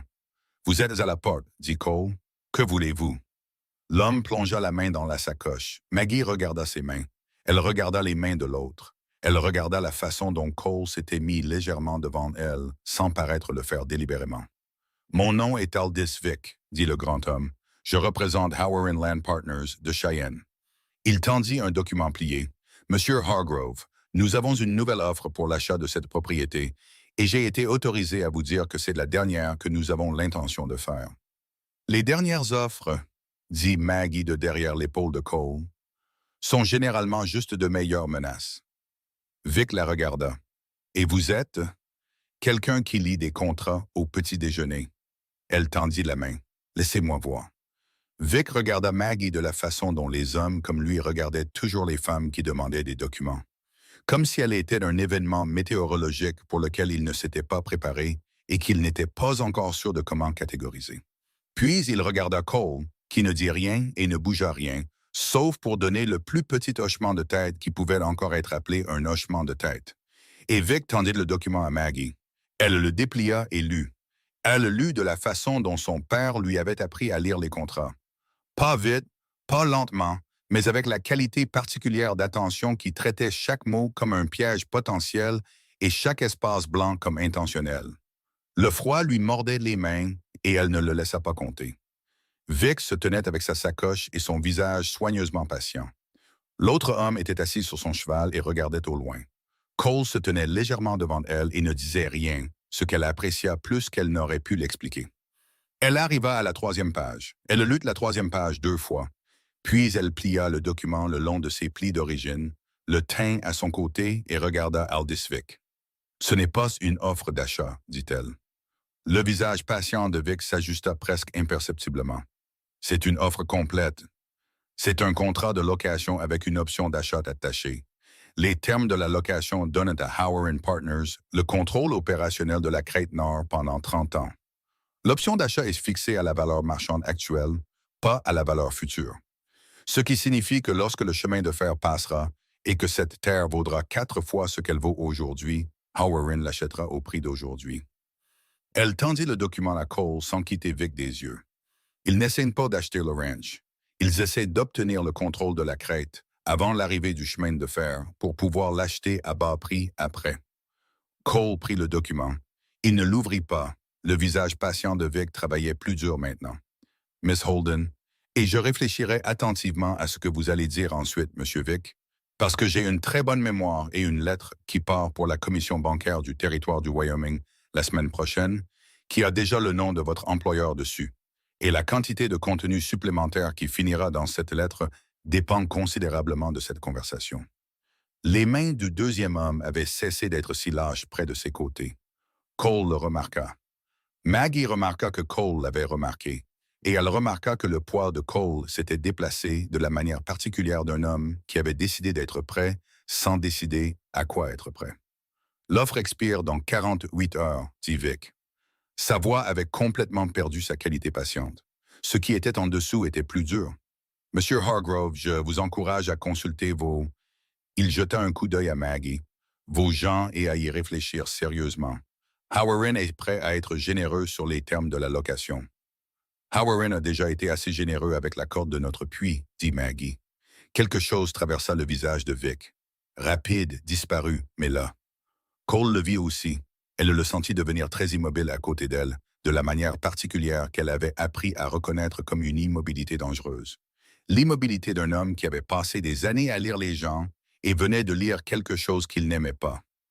48 heures, dit Vic, et il tourna son cheval. Le deuxième homme suivit sans avoir dit un seul mot, ce qui dérangea Maggie plus que s'il avait parlé. Les hommes silencieux sur des chevaux de location étaient un type de problème spécifique que les hommes bruyants étaient rarement. Elle et Cole restèrent à la porte jusqu'à ce que le bruit des sabots s'estompe sur la route de Cheyenne. Puis Cole déplia le document et lut la 3e page. Maggie regarda son visage pendant qu'il le lisait et vit le moment où il trouva ce qu'elle avait trouvé. Un resserrement de la mâchoire, une platitude dans les yeux qui était différente de sa platitude habituelle. 30 ans, dit-il, 30 ans d'eux sur votre crête, et au moment où l'option d'achat se présentera, vous n'aurez aucune base légale pour contester le prix parce que vous aurez déjà signé le bail acceptant la valeur marchande actuelle. Elle reprit le document. Votre grand-père a construit ce ranch sur cette crête, Cole. S'ils obtiennent le bail, ils ont la crête. Et s'ils ont la crête quand le chemin de fer passera, tout le reste sur cette propriété vaudra considérablement moins. Cole regarda la route vide. Sa mâchoire se contractait. La chose sur le visage de Vic, dit-il. Quand vous avez mentionné la corde du puits, il savait ce que c'était. Il n'a pas dit à celui qui l'a envoyé de le faire d'être plus prudent, mais il savait. Ça place Howerin directement derrière le sabotage. Oui, et si votre avocat à Cheyenne vaut ses honoraires, ça compte. Elle plia le document et le tendit. Gardez ça. Chaque morceau de papier qu'ils vous ont donné est une preuve de ce qu'ils veulent. La preuve de ce qu'ils veulent vous dit quelque chose sur ce dont ils ont peur. Cole prit le document et la regarda. Le dessous de son visage était de retour. La chose qui transparaissait quand il avait cessé de maintenir la version fermée et prudente. De quoi ont-ils peur? Que vous les fassiez attendre, que le calendrier du chemin de fer change et qu'ils aient passé des années à faire pression sur un homme qui ne vendrait pas pour finir avec rien à montrer. Elle croisa son regard. Les hommes patients avec de bonnes terres sont la chose que les compagnies foncières craignent le plus. Ils ont besoin que vous agissiez par peur. Au moment où vous cessez d'agir par peur, ils perdent la plupart de leurs leviers. Cole resta silencieux un long moment. Vous auriez dû être avocate, dit-il. J'aurais dû être beaucoup de choses. Elle se retourna vers la maison. Je suis cuisinière. Entrez. Vous devez décrire cette lettre à Cheyenne ce soir. Hector attendait sur le porche, les bras croisés, son visage lisant la situation sur leur langage corporel avant même qu'il ne parle. Il regarda le document dans la main de Cole. Puis il regarda Maggie. Un bail, dit-il. Un bail, confirma-t-elle, avec une option d'achat dont le prix est un vol. Hector décroisa les bras. Je vais chercher Junior. Cole leva les yeux. Junior? Le père de Junior lui a appris ses lettres et ses chiffres avant que l'alcool ne s'aggrave. Le garçon peut copier un document sans erreur. Et il est rapide. Hector se déplaçait déjà. Vous voulez des copies de ça à envoyer à votre avocat, au shérif et à toute autre personne qui devrait en avoir une? Voulez-vous-les ce soir, avant que ces hommes ne fassent leur rapport à celui qui les a envoyés? Il fit une pause à la porte. Et je déplacerai le bétail du pâturage nord vers le pâturage principal avant le matin. Cole hocha la tête une fois. Hector entra. Maggie se dirigea vers la porte de la cuisine et Cole dit « Maggie », elle s'arrêta. « Ce que vous venez de faire à cette porte ?» Il regardait le document plié dans sa main. hocha la tête vers elle. Je veux que vous sachiez que je n'ai pas eu quelqu'un à mes côtés comme ça depuis longtemps. Il fit une pause. Pas depuis avant que je vienne ici. Elle ne se retourna pas immédiatement. Elle regarda la porte de la cuisine, la lumière chaude qui passait à travers le rideau qu'elle avait accroché et la vapeur qui s'élevait de la marmite qu'elle avait laissée sur le brûleur arrière. Et elle pensa au poids spécifique d'être vue par quelqu'un qui était doué pour regarder. Vous l'auriez trouvé vous-même, dit-elle. La troisième page. Peut-être, pas aussi vite. La vitesse compte avec des hommes comme Vic. Oui, dit Cole. Ça compte. Une pause. Merci. Elle entra. Les 2 jours suivants se déroulèrent comme les jours se déroulent quand quelque chose approche et que tout le monde peut le sentir, mais que personne ne le dira à voix haute. Les hommes travaillèrent plus dur que d'habitude. Ce que Maggie remarqua parce que les hommes qui travaillent dur mangent différemment des hommes qui travaillent normalement. Plus vite, avec moins de conversation et plus de concentration. De la façon dont les corps consomment du carburant quand ils savent qu'ils pourraient avoir besoin de la réserve. Elle cuisina en conséquence. De plus grandes marmites, de la nourriture plus lourde, des choses qui tiendraient pendant un long après-midi. Cole écrivit 3 lettres la nuit de la visite de Vic, et Junior les copia 2 fois chacune sans une seule erreur, ce qui surprit tout le monde sauf Maggie, qui avait remarqué la manière soignée dont Junior organisait les assiettes qu'elle lui demandait de ranger et en avait tiré ses propres conclusions sur la relation du garçon avec l'ordre et la précision. Tu pourrais tenir les comptes, lui dit-elle alors qu'il finissait la dernière copie, son écriture nette et légèrement resserrée à la manière de quelqu'un d'autodidacte. Junior leva les yeux. Pour le ranch, pour quiconque en aurait besoin, c'est une compétence. Elle lui mit du café devant lui. Ton père t'a bien appris. Quand il était sobre, il était vraiment bon à ça. Junior regarda la page. Ivre, il oubliait qu'il avait jamais connu les chiffres. Drôle comment ça marche. Ce n'est pas drôle. C'est l'une des choses les plus tristes qui soient. Elle s'assit en face de lui. Mais la compétence est à toi. Ce qu'il a fait de lui-même ne change pas ce qu'il t'a donné quand il était encore capable de donner. Junior la regarda un moment avec l'expression qu'il portait quand il pensait à quelque chose qu'il n'était pas sûr de devoir dire. Miss Holden. Maggie. Maggie. Il tourna son stylo entre ses doigts. Allez-vous rester après la semaine? Elle n'avait pas répondu à cette question depuis 2 jours, en partie parce qu'elle était encore en train de trouver la réponse, et en partie parce qu'elle avait appris que dire les choses avant qu'elles ne soient complètement vraies avait une façon de les rendre moins susceptibles de le devenir. « J'y pense, dit-elle. Junior hocha la tête comme si c'était une réponse significative. « Bien, je pense que vous devriez. » Il retourna à sa copie. Aussi, les hommes se mutineraient si vous partiez. Je ne suis pas censé vous le dire, mais vous devriez le savoir. Qui a dit mutinerie? Boyd Denton, en fait. Ce qui est drôle parce qu'il a été le plus dur avec vous au début. Junior leva les yeux. Il a dit à Cal hier soir que vous étiez la meilleure chose qui soit arrivée à ce ranch depuis Ruth et que si Cole vous laissait partir, il était un plus grand imbécile qu'il n'en avait l'air. Maggie absorba cela. Ne lui dites pas que je vous l'ai dit Junior. Je ne le ferai pas. Il serait vraiment embarrassé. Junior. D'accord, il termina la dernière ligne. Fini. Le 2e matin après la visite de Vic, Maggie cassait des œufs dans la poêle quand elle entendit un cheval arriver rapidement de la route sud. Pas le galop facile d'un ouvrier de ranch revenant du pâturage. Une chevauchée rapide, avec un but, ce qui était un son entièrement différent. Elle baissa la flamme et alla à la fenêtre de la cuisine. La cavalière était une femme plus âgée, peut-être 60 ans, montant à califourchon dans une jupe-culotte, de la manière dont les femmes montent quand elles ont décidé que monter en Amazone était une courtoisie qu'elles n'accordaient plus à personne. Elle s'arrêta dans la cour et Cole sortit de la grange. Ils parlèrent pendant environ 30 secondes, puis la tête de Cole se leva et il regarda vers la maison, son visage arborant une expression qu'elle n'avait pas vue auparavant. Il entra rapidement. « Qui est-ce? » demanda Maggie. « Clara Dunori. Elle possède le ranch encore à 3 kilomètres à l'est. » Il enfilait déjà son manteau. Son fils Eli est parti pour le pâturage nord hier après-midi et n'est pas revenu. Elle pensait qu'il s'était peut-être arrêté ici pour la nuit. Il la regarda. Ce n'est pas le cas. Le nom d'Eli atterrit quelque part au fond de l'esprit de Maggie, contre le souvenir de 2 hommes à cheval et d'un 2e homme qui n'avait pas dit un mot et avait les mains trop lâches près de ses cannes. Quel âge? Dit-elle. 17. Elle enleva son tablier. Je viens. Cole ne discuta pas cette fois. Clara Dunor était le genre de femme qui avait versé toutes ses larmes pendant le trajet de 3 kilomètres et était arrivée avec rien d'autre que le mouvement vers l'avant. Elle resta sur son cheval et raconta tout à Cole en phrases simples. Ellie était partie vers le nord pour vérifier leur propre clôture. Elle l'attendait pour la nuit.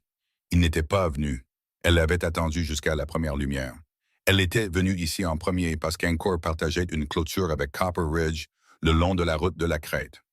La route de la Crête, dit Cole en regardant Hector. Hector se dirigeait déjà vers la grange. Je prends Boyd et Cal. Hector, apporte la trousse médicale, dit Maggie. Cole s'arrêta. S'il est dehors depuis hier après-midi et qu'il faisait en dessous de -1 la nuit dernière, dit-elle, et elle garda sa voix parfaitement égale parce que les voix égales étaient plus utiles que les voix effrayées. Alors apporte la trousse médicale et 2 couvertures et tout ce qui est chaud et transportable dans le garde-manger. Elle se déplaçait déjà. J'aurais tout ça prêt en 10 minutes. Elle l'eut prête en 8. Elle attachait le dernier paquet quand Clara Dunor entra dans la cuisine, toujours en manteau, se tint à la table, agrippa le dossier d'une chaise et ne dit rien. Maggie reconnut cela. Elle s'était tenue exactement de cette manière, dans exactement ce genre de cuisine, la pire nuit de sa vie, tenant quelque chose de solide, parce que le sol n'était plus fiable. « Asseyez-vous, dit Maggie. Je ne peux pas. »« Vous pouvez pour 1 minute. Asseyez-vous. » Clara s'assit. Maggie lui mit du café chaud devant elle et se tint assez près pour qu'il y ait une autre personne dans la pièce, mais assez loin pour ne pas l'envahir. Clara enroula ses 2 mains autour de la tasse et regarda la table. « Il a 17 ans et il pense qu'il est grand, dit Clara. Ils le pensent tous à 17 ans. Il est bon avec les chevaux. Il a la tête sur les épaules, normalement.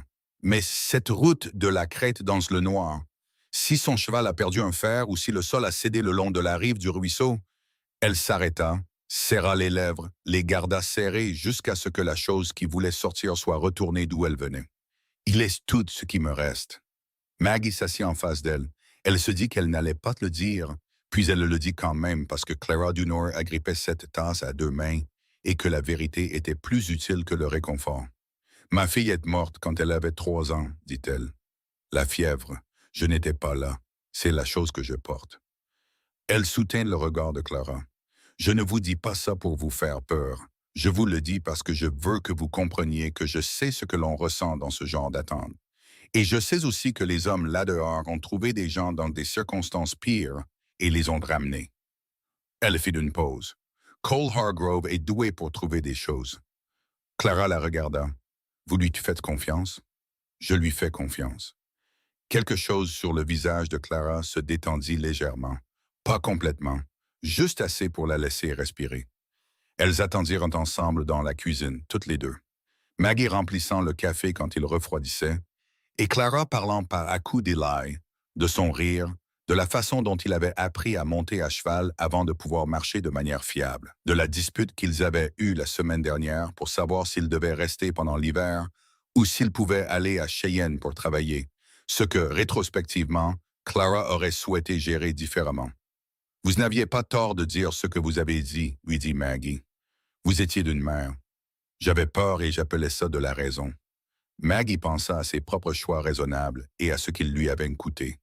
C'est ce que font les mères. Ça ne veut pas dire que vous aviez tort. 1h40 après le départ des hommes, Maggie entendit des chevaux. Elle était à la fenêtre de la cuisine avant d'avoir décidé de se lever. Le cheval de Cole arriva le premier, puis Boyd, puis Cal, et à côté de Cal, un 2e cheval mené en laisse, et sur le 2e cheval, une forme qui était droite, en mouvement et vivante. Clara fit un son que Maggie n'avait jamais entendu auparavant et espérait ne plus jamais entendre, et elle traversa la porte de la cuisine et la cour avant que les chevaux ne se soient complètement arrêtés. Maggie se tint sur le seuil et regarda Eli Dunor glisser du cheval dans les bras de sa mère. 17 ans, à moitié gelé, boitant sévèrement à cause de quelque chose qu'il s'était fait à la cheville droite quand son cheval avait fait un écart et l'avait jeté dans le noir. Mais vivant et embarrassé à la fois par la chute et par les larmes qu'il essayait très vainement de ne pas verser pendant que sa mère le tenait. Boyd Denton, qui avait été le dernier homme qu'elle s'attendait d'avoir ému par quoi que ce soit, Regardait le sol avec l'expression d'un homme qui avait décidé que le bout de sa botte nécessitait un examen approfondi immédiat. Cole descendit de cheval et se dirigea vers Maggie. Cheville pas cassé, il s'était retrouvé dans un méandre du ruisseau et la rive était trop escarpée pour grimper dans le noir avec la blessure. Il avait l'air fatigué de la manière profonde des gens qui ont eu froid et ont bougé durement pendant 2 heures. Il aurait été bien le matin si le froid n'avait pas... Il s'arrêta, mais il ne l'a pas été. Entrez, dit Maggie. Vous tous. Elle les nourrit. Bien sûr qu'elle le fit. Elle donna à Ellie du Nord du bouillon chaud et du pain et regarda la couleur revenir sur son visage. De la façon dont la couleur revient dans une pièce quand quelqu'un ouvre une fenêtre, progressivement, puis d'un seul coup. Elle nourrit les hommes qui étaient partis et les hommes qui étaient restés, et Clara d'une oreille qui ne pouvait pas manger au début, puis ne pouvait plus s'arrêter. Elle garda la cuisinière allumée et le café chaud et laissa la cuisine faire ce pourquoi les cuisines étaient faites, accueillir les gens pendant qu'ils revenaient à eux-mêmes. Cole mangea en dernier, assis au bout de la table après que les autres se furent déplacés dans la pièce principale. Et Maggie s'assit en face de lui sans demander, et il ne lui dit pas de ne pas le faire. « Tu savais, dit-il, à propos de la route de la Crète, de l'homme de Howerin. » Elle secoua la tête. « Je soupçonnais, il y a une différence. Eli aurait pu simplement être jeté et ça aurait pu être toute l'histoire. Ça aurait pu. » Il regarda ses mains. « Mais tu as pensé à l'homme qui n'a pas parlé, celui avec les mains lâches. » J'ai pensé à lui, oui. On n'a vu personne sur la route de la Crète. Il prit son café. Ça ne veut pas dire que personne n'était là. Non, ça ne veut pas dire ça. Ils restèrent avec ça un moment. 48 heures, dit Maggie. La date limite de Vic est demain matin. Cole leva les yeux. Quoi qu'ils aient l'intention de faire ensuite, dit-elle, ils voudront le faire avant la date limite, pour que ça ressemble à un levier plutôt qu'à des représailles. Elle soutint son regard. Cole, y a-t-il autre chose sur cette propriété que quelqu'un pourrait atteindre et endommager ou menacer sans s'approcher de la maison principale? Il resta silencieux trop longtemps. Le bétail dans le pâturage principal, dit-elle. Tu l'as déplacé du pâturage nord. Le pâturage principal est visible de la maison. Quiconque s'en approcherait la nuit serait entendu. Il fit une pause. Mais la remise à matériel est du côté est, et il y a une cache de stockage sur la crête où mon grand-père gardait les registres d'arpentage, les documents de titres de propriété originaux, les cartes des limites de propriété remontant à 40 ans. Il s'arrêta. Si ces registres venaient à disparaître, alors votre position légale sur la limite de propriété devient votre parole contre la documentation de Howerin. Oui. Maggie se leva. Alors Hector doit le savoir ce soir et quelqu'un doit être à cette cache avant la tombée de la nuit demain. Cole se leva un moment. Il la regarda avec tout le poids de ce qu'il pensait. Pas le visage fermé et prudent, pas le dessous, mais quelque chose de complètement différent. Quelque chose qui n'avait aucune armure, qui était simplement ce qu'il était, sans les années de gestion prudente qu'elle l'avait vu appliquer à chaque autre interaction humaine sur elle. « Pourquoi es-tu encore là? » Il ne le dit pas comme une accusation. C'était une vraie question posée avec une véritable perplexité.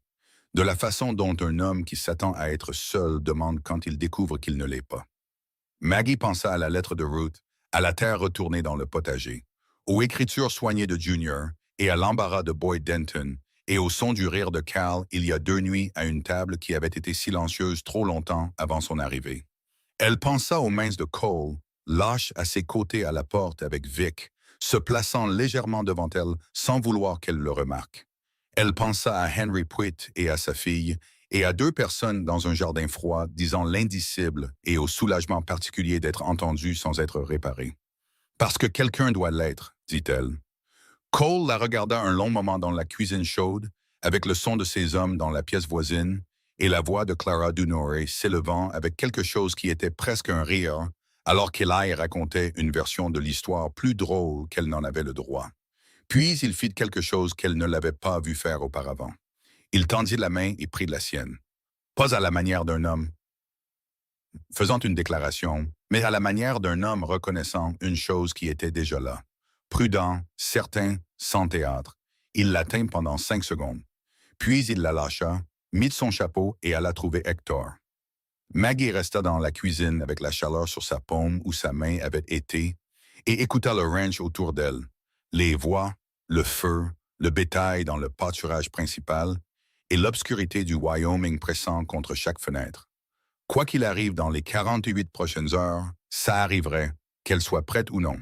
Elle avait assez appris sur elle-même au cours des 2 dernières années pour savoir que la préparation était une condition que l'on créait par l'action, pas par l'attente. Elle attisa le feu, vérifia les verrous de la fenêtre de la cuisine et commença à planifier ce qu'elle cuisinerait demain. Parce que demain allait avoir besoin de quelque chose qui aurait le goût de rester. Elle fut debout avant 4 heures. Non pas parce que le ranch l'avait réveillée, non pas à cause d'un bruit sur le porche ou près du puits, mais parce qu'elle était restée dans le lit étroit de Ruth, écoutant l'obscurité, et avait finalement accepté que le sommeil ne viendrait pas, et que rester immobile en faisant semblant du contraire était un gaspillage des dernières heures avant ce que la journée avait l'intention de livrer. Elle alluma le feu. Elle mesura le café. Elle se tint à la fenêtre de la cuisine dans le noir et regarda la cour, la grange et la lisière des arbres au-delà. Et elle pensa aux 48 heures, aux caches de documents et à un homme nommé Vic, dont le visage avait bougé quand elle avait mentionné une corde de puits. Elle avait les biscuits au four et le bacon sur le feu quand Cole entra à 4h30, ce qui était plus tôt que son heure habituelle, ce qui lui dit qu'il n'avait pas dormi non plus. Il se versa du café, se tint à la fenêtre à côté d'elle. « Hector est déjà debout, dit-il. Lui et Boyd sont partis pour la cache de la crête à minuit. Les registres sont toujours là. Hector va y rester jusqu'au matin. C'est bien. J'ai écrit à mon avocat hier soir, toute part avec la diligence du matin. Il but. Le garçon de Clara Dunore est dans le dortoir. Elle le ramène à la maison après le petit déjeuner. Sa cheville a besoin de 3 jours de repos. Je lui ai dit ça. Elle a dit qu'elle s'en assurerait. Il regarda la fenêtre. Elle a aussi dit qu'elle irait au bureau du shérif en ville et rapporterait ce qui est arrivé à Ellie indépendamment de ce que je dépose. 2 comptes rendus distincts de 2 propriétés distinctes ont plus de poids qu'un seul. Elle est intelligente. Elle dirige Anchor seule depuis 6 ans, depuis le décès de son mari. L'intelligence était une exigence. Il se détourna de la fenêtre. Maggie. Elle le regarda. Quoi qu'il arrive aujourd'hui, dit-il, je veux que tu saches que j'ai déjà envoyé une lettre séparée. Pas à l'avocat, pas au shérif. Il posa sa tasse. Au bureau des titres de propriété à Cheyenne, documentant formellement ta présence sur cette propriété en tant qu'agent autorisé avec pleine connaissance des opérations du ranch. Il soutint son regard. Ça signifie que tout ce que tu signes ou tout compte rendu que tu donnes a une valeur légale, la même que la mienne. Maggie le regarda un long moment. Elle comprit ce qu'il faisait. Il construisait un mur autour d'elle de la seule manière qu'il connaissait, avec du papier, la loi et l'architecture soignée d'un homme qui avait autrefois perdu quelque chose parce qu'il lui manquait 2 jours de la bonne documentation. « Tu n'avais pas à faire ça, dit-elle.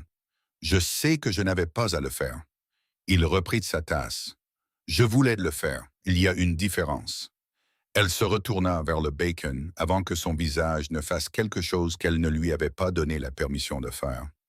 Le matin arriva, gris et amer, le genre de froid qui s'annonçait dans les os avant que la peau ne le sente. Et au moment où les hommes eurent mangé, et que Clara Dunore eut récupéré son fils, qui boitait avec dignité et remercia Maggie pour le bouillon, avec la formalité spécifique d'un jeune de 17 ans, essayant de retrouver sa dignité devant une femme devant laquelle il avait pleuré la veille, la cour avait la sensation d'un souffle retenu. Boyd Denton revint de la clôture à 9 heures et trouva Maggie dans la cuisine. « Un cavalier remonte la route de Cheyenne, dit-il. Un seul cheval, pas Vic. » Maggie s'essuya les mains. « À quelle distance? » « 20 minutes. » Elle alla trouver Cole. Il était dans la grange avec Hector, qui était revenu de la cache de la crête 1 heure plus tôt avec les documents de titre de propriété originaux dans une sacoche en cuir qui reposait maintenant sur la table de la cuisine sous un chiffon propre. Cole écouta Boyd, regarda Hector, regarda Maggie. « Un seul cavalier, dit Maggie. Pas Vic, donc pas officiel. Quelqu'un qu'ils envoient en seul est soit un messager, soit un type de problème spécifique. Ou quelqu'un qui veut parler sans témoin, dit Hector. Cole redressa son manteau. « Allons-y. » Ils rencontrèrent le cavalier à la porte. Il était jeune, peut-être 25 ans, avec un visage qui ne s'était pas encore fixé sur ce qu'il allait devenir, et un cheval de bonne qualité et récemment acquis, ce qui dit à Maggie qu'il travaillait pour quelqu'un qui pouvait se permettre de l'équiper correctement. Il avait une enveloppe à la main et la tendit à Cole avant d'avoir complètement arrêté le cheval. De la part de M. Aldis Vick, dit le cavalier. Il m'a demandé d'attendre une réponse. Cole regarda l'enveloppe, regarda Maggie. Elle la prit, l'ouvrit, la lut. C'était une demi-page, un langage direct, sans préambule. Howard Land Partners retirait la date limite de 48 heures. Ils accordaient une période de courtoisie finale de 2 semaines. Pendant cette période, ils seraient prêts à discuter de termes modifiés. Ils souhaitaient que M. Hargrove comprenne que cette prolongation était un geste de bonne volonté et non un recul de leur position. Maggie l'a lu 2 fois, puis elle a compris ce que c'était. « Ils ont eu des nouvelles de quelqu'un, dit-elle doucement. Entre hier et ce matin, quelque chose a changé. Ils se retirent. » Cole regarda la lettre. Le shérif ou le bureau des titres de propriété, ou les deux? Elle plia la lettre. Quelqu'un à Cheyenne leur a dit que vous déposiez des documents et ils ont décidé que la pression ouverte n'était plus leur meilleure approche. Elle regarda le cavalier. Dites à M. Vick que M. Hargrove a reçu sa lettre et répondra par l'intermédiaire de son conseil juridique à Cheyenne. Le cavalier regarda Cole pour confirmation. Cole hocha la tête une fois. Le cavalier partit. Hector expira lentement. Ce n'est pas fini. Non, dit Maggie. Ce n'est pas fini. C'est juste déplacé quelque part de moins visible. C'est différent de terminer. Elle regarda Cole. Mais ça veut dire qu'ils ne viennent pas aujourd'hui, et ça veut dire que la documentation fonctionne. Cole regarda la route où le cavalier était parti, et sa mâchoire se contracta de la manière particulière dont elle avait appris que cela signifiait qu'il traitait quelque chose dont il n'avait pas encore décidé la forme. Puis il la regarda. « Viens avec moi, dit-il. Je veux te montrer quelque chose. » Elle le suivit à travers la cour, passant la grange, montant le sentier derrière la remise à matériel qui s'élevait progressivement vers la crête nord. Le sol était dur et gelé, et ses bottes trouvaient facilement prises sur le gravier. Cole marchait avec l'aisance d'un homme qui avait fait cette montée des centaines de fois, bien qu'elle remarquât qu'il ralentissait son rythme sans paraître le ralentir. Ce qu'elle avait commencé à comprendre était une chose qu'il faisait sans y penser. Ils atteignirent la crête en 10 minutes. La vue du sommet l'arrêta. Elle avait grandi dans le Wyoming et elle avait traversé des paysages qui pouvaient couper le souffle par leur immensité. Mais c'était différent parce que c'était spécifique. C'était le ranch de Copper Ridge étalé en dessous comme une carte de travail de lui-même. La grange, la maison, la cuisine, le dortoir et le potager dans lequel elle avait préparé le sol. Tout cela petit, ordonné et réel, de la manière dont seules les choses que les gens ont réellement construites de leurs mains sont réelles. Et au-delà, la vallée et au-delà, les montagnes avec la première neige captant la faible lumière du matin. Et traversant la moyenne distance, la faible ligne de ce qui serait un jour une voie ferrée. Elle se tint là et regarda pendant un long moment. Mon arrière-grand-père est arrivé ici pour la première fois en 1841, dit Cole. Il regardait la vallée, pas elle. Il chevauchait depuis 9 jours depuis le Missouri et il est arrivé sur cette crête et il a dit qu'il a su immédiatement. Il en a parlé dans son journal. Il a dit qu'il avait l'impression que la Terre lui posait une question et qu'il connaissait déjà la réponse. Quelle était la question? Cole se tourna et la regarda. « Es-tu prête à te battre pour ça? » Maggie regarda le ranch en bas, la fumée sortant de la cuisine qu'elle avait nettoyée, approvisionnée et dans laquelle elle avait cuisiné chaque jour pendant 1 semaine. Les hommes se déplaçant entre la grange et le pâturage au rythme facile de gens qui connaissaient leur but dans un lieu. Junior traversant la cour avec un seau et parlant à Boyd Denton, qui marchait dans l'autre sens, et d'une manière ou d'une autre, ils marchaient et parlaient tous les deux sans se rentrer dedans. La chorégraphie particulière de gens qui avaient appris à partager un espace et avaient découvert que cela ne les dérangeait pas.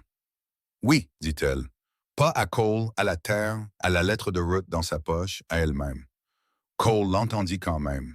« Reste, dit-il, simplement, de la manière dont il disait tout. Pas de théâtre, pas de performance, juste le mot placé directement là où il devait aller. Pas pour la semaine, pas pour la dette. Reste parce que cet endroit a besoin de ce que tu apportes. Et parce que je pense que tu le sais. Et je pense que c'est vrai depuis le deuxième matin où tu t'es assise en face de moi à cette table et que tu t'es forcé à regarder ce qu'il y avait dans le registre au lieu de ce qui était plus facile. Maggie continua de regarder la vallée. Ses mains étaient dans les poches de son manteau et elle les pressa à plat contre ses cuisses. Elle inspira l'air froid par le nez et pensa au mot «rester» et à toutes les années qu'elle avait passées à le traiter comme une menace. «Je t'ai dit que j'étais mauvaise pour rester», dit-elle. «Tu m'as dit que tu n'avais plus l'habitude.» Il resta silencieux un moment. Il y a une différence.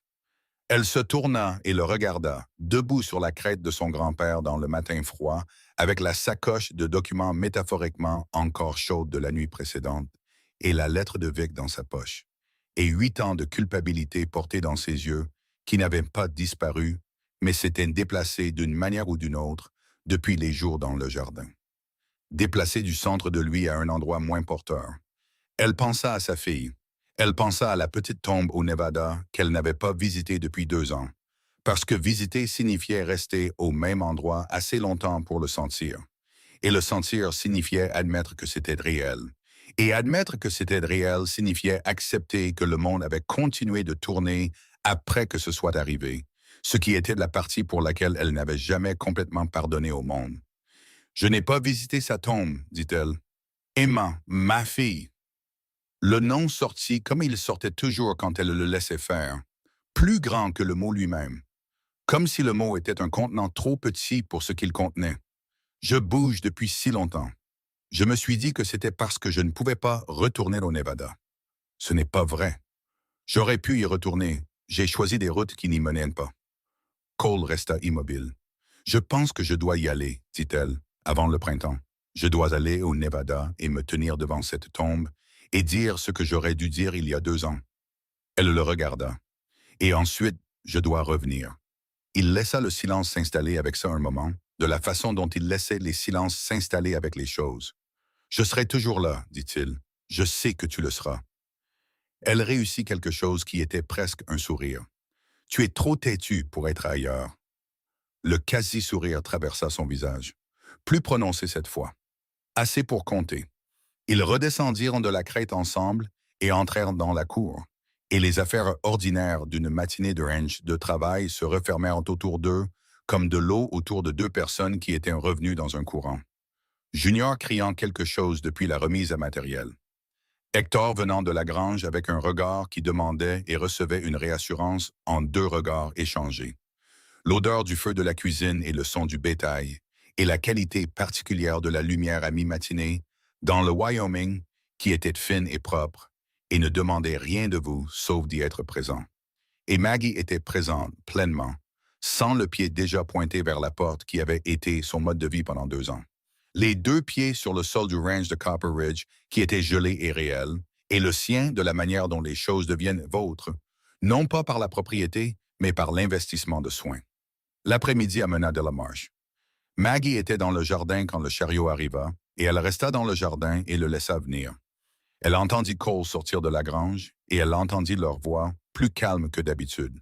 Le registre particulier d'une conversation qui traitait quelque chose de délicat. Elle continua de travailler la terre, et elle n'essaya pas d'écouter, et elle n'essaya pas de ne pas écouter. Après environ 10 minutes, elle entendit le chariot bouger. Elle leva les yeux. Cole marchait vers elle. Il s'arrêta au bord du potager. « Je lui ai dit la vérité, dit-il. Toute la vérité. » « Assez. » Il regarda la terre retourner. Elle a été plus gentille à ce sujet que je ne le méritais. Elle a dit qu'elle le savait depuis le premier matin où je ne l'ai pas accueillie à la porte quand elle est arrivée. C'était quand? Le mardi après ton arrivée. Maggie regarda la bêche dans ses mains. Elle pensa à mardi. Elle avait été dans la cuisine à réorganiser le garde-manger mardi matin. Elle s'en souvenait parce qu'elle avait trouvé le pot de sorgho derrière la graisse de sel et elle avait dit à Junior de regarder de plus près la prochaine fois avant de déclarer une étagère vide. « C'est une bonne femme, » dit Maggie. « Oui. » Cole regarda le jardin. « Elle a dit de te dire que les conserves de pommes étaient une des meilleures qu'elle ait eues en 10 ans et qu'elle aimerait la recette si tu étais d'accord pour la partager. » Maggie sentit la tension spécifique dans sa poitrine se relâcher d'un petit degré. « Dis-lui de passer la semaine prochaine. » Je lui montrerai comment les préparer. Cole hocha la tête. Il resta au bord du jardin un moment de plus, sans parler, juste présent. Et Maggie comprit que c'était ce qu'il faisait quand il était quelque part où il avait décidé d'être. Il l'occupait pleinement et sans excuse. Et elle pensa que c'était peut-être la qualité de lui qu'elle admirait le plus. Cette capacité de présence simple dans un lieu. Il y a autre chose que je dois te dire, dit-il. Elle attendit. La lettre que j'ai envoyée au bureau des titres de propriété documentant ta position ici. Il fit une pause. J'ai aussi écrit autre chose, un document séparé. Ce n'est pas encore légal. Il faudrait des témoins et un notaire, mais je l'ai écrit pour que tu puisses le lire et me dire si c'est ce que tu veux. Il plongea la main dans son manteau et tendit un papier plié. C'est un accord de cogestion. Pas de propriété, pas encore, mais un partenariat formel dans l'exploitation de ce ranch. Prise de décision, autorité financière, plein statut. Maggie ne prit pas le papier immédiatement. Cole, tu as trouvé la surfacturation sur la semoule de maïs. Tu as lu le contrat de Vic dans le froid dans 3 minutes et trouvé ce qui m'aurait coûté ce ranch. Tu as planifié le système d'approvisionnement qui nous fait déjà économiser de l'argent dont nous avons besoin. Il tint le papier fermement. Tu m'as dit que la culpabilité portée trop longtemps cesse d'être utile. J'applique ça à la fierté. Lis-le. Elle prit le papier. Elle le lut comme elle lisait tout, soigneusement, avec attention à chaque mot. C'était 3 pages de l'écriture de Cole, précise et étonnamment formelle. L'écriture d'un homme qui avait passé des années à rédiger des rapports de cas fédéraux et n'avait jamais tout à fait perdu l'habitude. Les termes étaient justes, plus que justes. C'étaient des termes d'un homme qui n'essayait pas d'acquérir quelque chose, mais de reconnaître quelque chose qui était déjà là. Elle lut jusqu'à la dernière ligne, en bas, sous le langage formel, dans une écriture plus petite qui était différente du reste, moins formelle, écrite après. Elle pouvait le dire par l'encre légèrement différente. Il y avait 6 mots. J'aimerais que tu restes. Pas comme une disposition légale, pas comme un terme de l'accord. Juste 6 mots qui avaient apparemment eu besoin d'être dits, en plus de tous les autres mots, parce que tous les autres mots n'avaient pas dit la bonne chose. Maggie regarda ces 6 mots pendant un long moment. Puis elle leva les yeux vers Cole Hargrove, debout au bord du jardin qu'elle avait préparé pour un avenir auquel elle avait commencé à croire contre son meilleur jugement. Et elle pensa à la lettre de Ruth, et à une fille nommée Emma, et à un couteau dans une table, et à 3 jours de chevauchée difficile dans le froid d'octobre, pour des raisons qu'elle s'était dites être un devoir, et qu'elle savait depuis le premier matin être quelque chose de plus que ça. « J'aurais besoin d'un stylo, dit-elle. Cole plongea la main dans son manteau et en sortit un avec l'air d'un homme qui avait espéré que ce serait la réponse et s'était préparé en conséquence. Maggie signa son nom au bas de la page. Margaret Ann Holden, en toutes lettres, de la manière dont on signe les choses que l'on veut dire. Cole signa en dessous. Ils se tinrent avec le papier entre eux dans le jardin froid et le ranch respirant autour d'eux dans toutes les directions. Et Junior choisit ce moment pour arriver au coin de la remise à matériel à toute vitesse, déraper jusqu'à s'arrêter quand il les vit, regarder le papier, regarder leur visage, et dire avec la précision complètement dénuée de conscience de soi d'une personne qui n'avait pas encore appris à être diplomate sur la vérité. « Est-ce que c'est ce que je pense? »« Va trouver quelque chose à faire, Junior, » dit Cole. « Je viens de finir tout ce que Hector m'a donné. Alors trouve Hector et dis-lui que j'ai dit de penser à autre chose. » Junior partit, mais pas avant de sourire de tout son visage de la manière non gardée qu'il avait. Et ils l'entendirent dire quelque chose à Boyd Denton à mi-chemin de la cour, et Boyd Denton répondre avec quelque chose qui ressemblait à « enfin ». Et Cole fit l'expiration par le nez qui était sa version d'un rire. Maggie plia l'accord signé. « Le souper, dit-elle. « Quoi? »« Je dois commencer le souper. » Elle lui tendit le papier plié.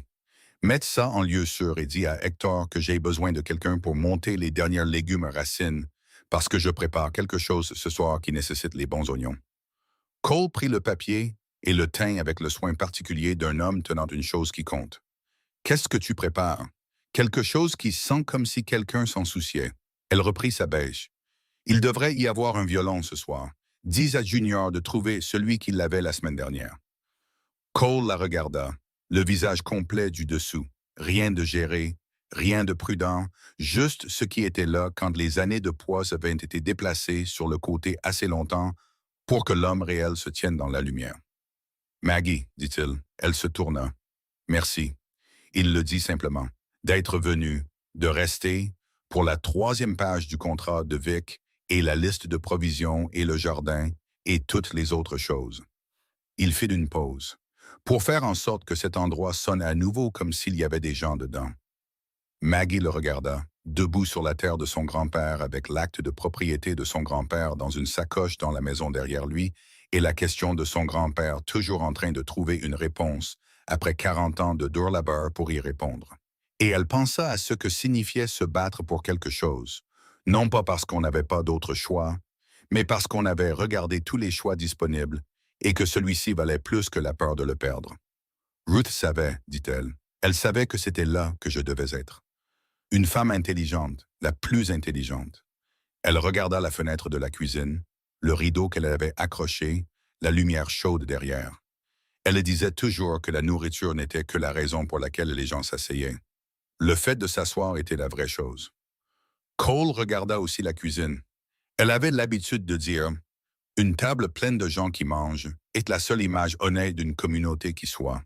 On ne peut pas simuler la faim et on ne peut pas simuler le fait d'être nourri. » Elle m'a dit la même chose, presque mot pour mot. La gorge de Maggie se serra de la bonne manière, celle qui signifiait que quelque chose était réel plutôt que perdu. Elle devait le croire. Elle le vivait. Il mit l'accord signé à l'intérieur de son manteau, contre sa poitrine, où il resterait au chaud, chaque jour où elle était ici. Ce soir-là, Maggie cuisina comme elle cuisinait quand elle cuisinait pour de bon. Tout sur la cuisinière était soigné avec tout le poids de son attention. Les saveurs construites en couches. Rien de précipité, rien de négligé. La cuisine sentait comme la meilleure version d'elle-même. Hector entra 2 fois. Une fois pour du café et une fois sans raison qu'elle puisse identifier, sauf qu'il voulait être dans la pièce, ce qu'elle avait fini par comprendre comme sa façon de dire quelque chose qu'il ne dirait jamais directement. Les hommes vinrent à table et la pièce était bruyante avant même que quiconque ne se soit assis. Cal fit une blague et Boyd Denton rit le premier, ce qui était encore assez surprenant pour que Junior le montre du doigt et que Boyd dise à Junior de se mêler de ses affaires. Et quelque part au milieu du repas, Cole regarda Maggie de l'autre côté de la table et elle le regarda en retour. Et aucun d'eux ne dit rien parce qu'il n'y avait rien à dire qui ne soit déjà présent dans chaque personne à cette table et chaque son dans cette pièce. Après le souper, Junior trouva le violon. Il jouait mal et avec un enthousiasme énorme, ce qui s'avéra être la combinaison parfaite pour une pièce pleine d'hommes qui avaient plus besoin de musique que de musique de qualité.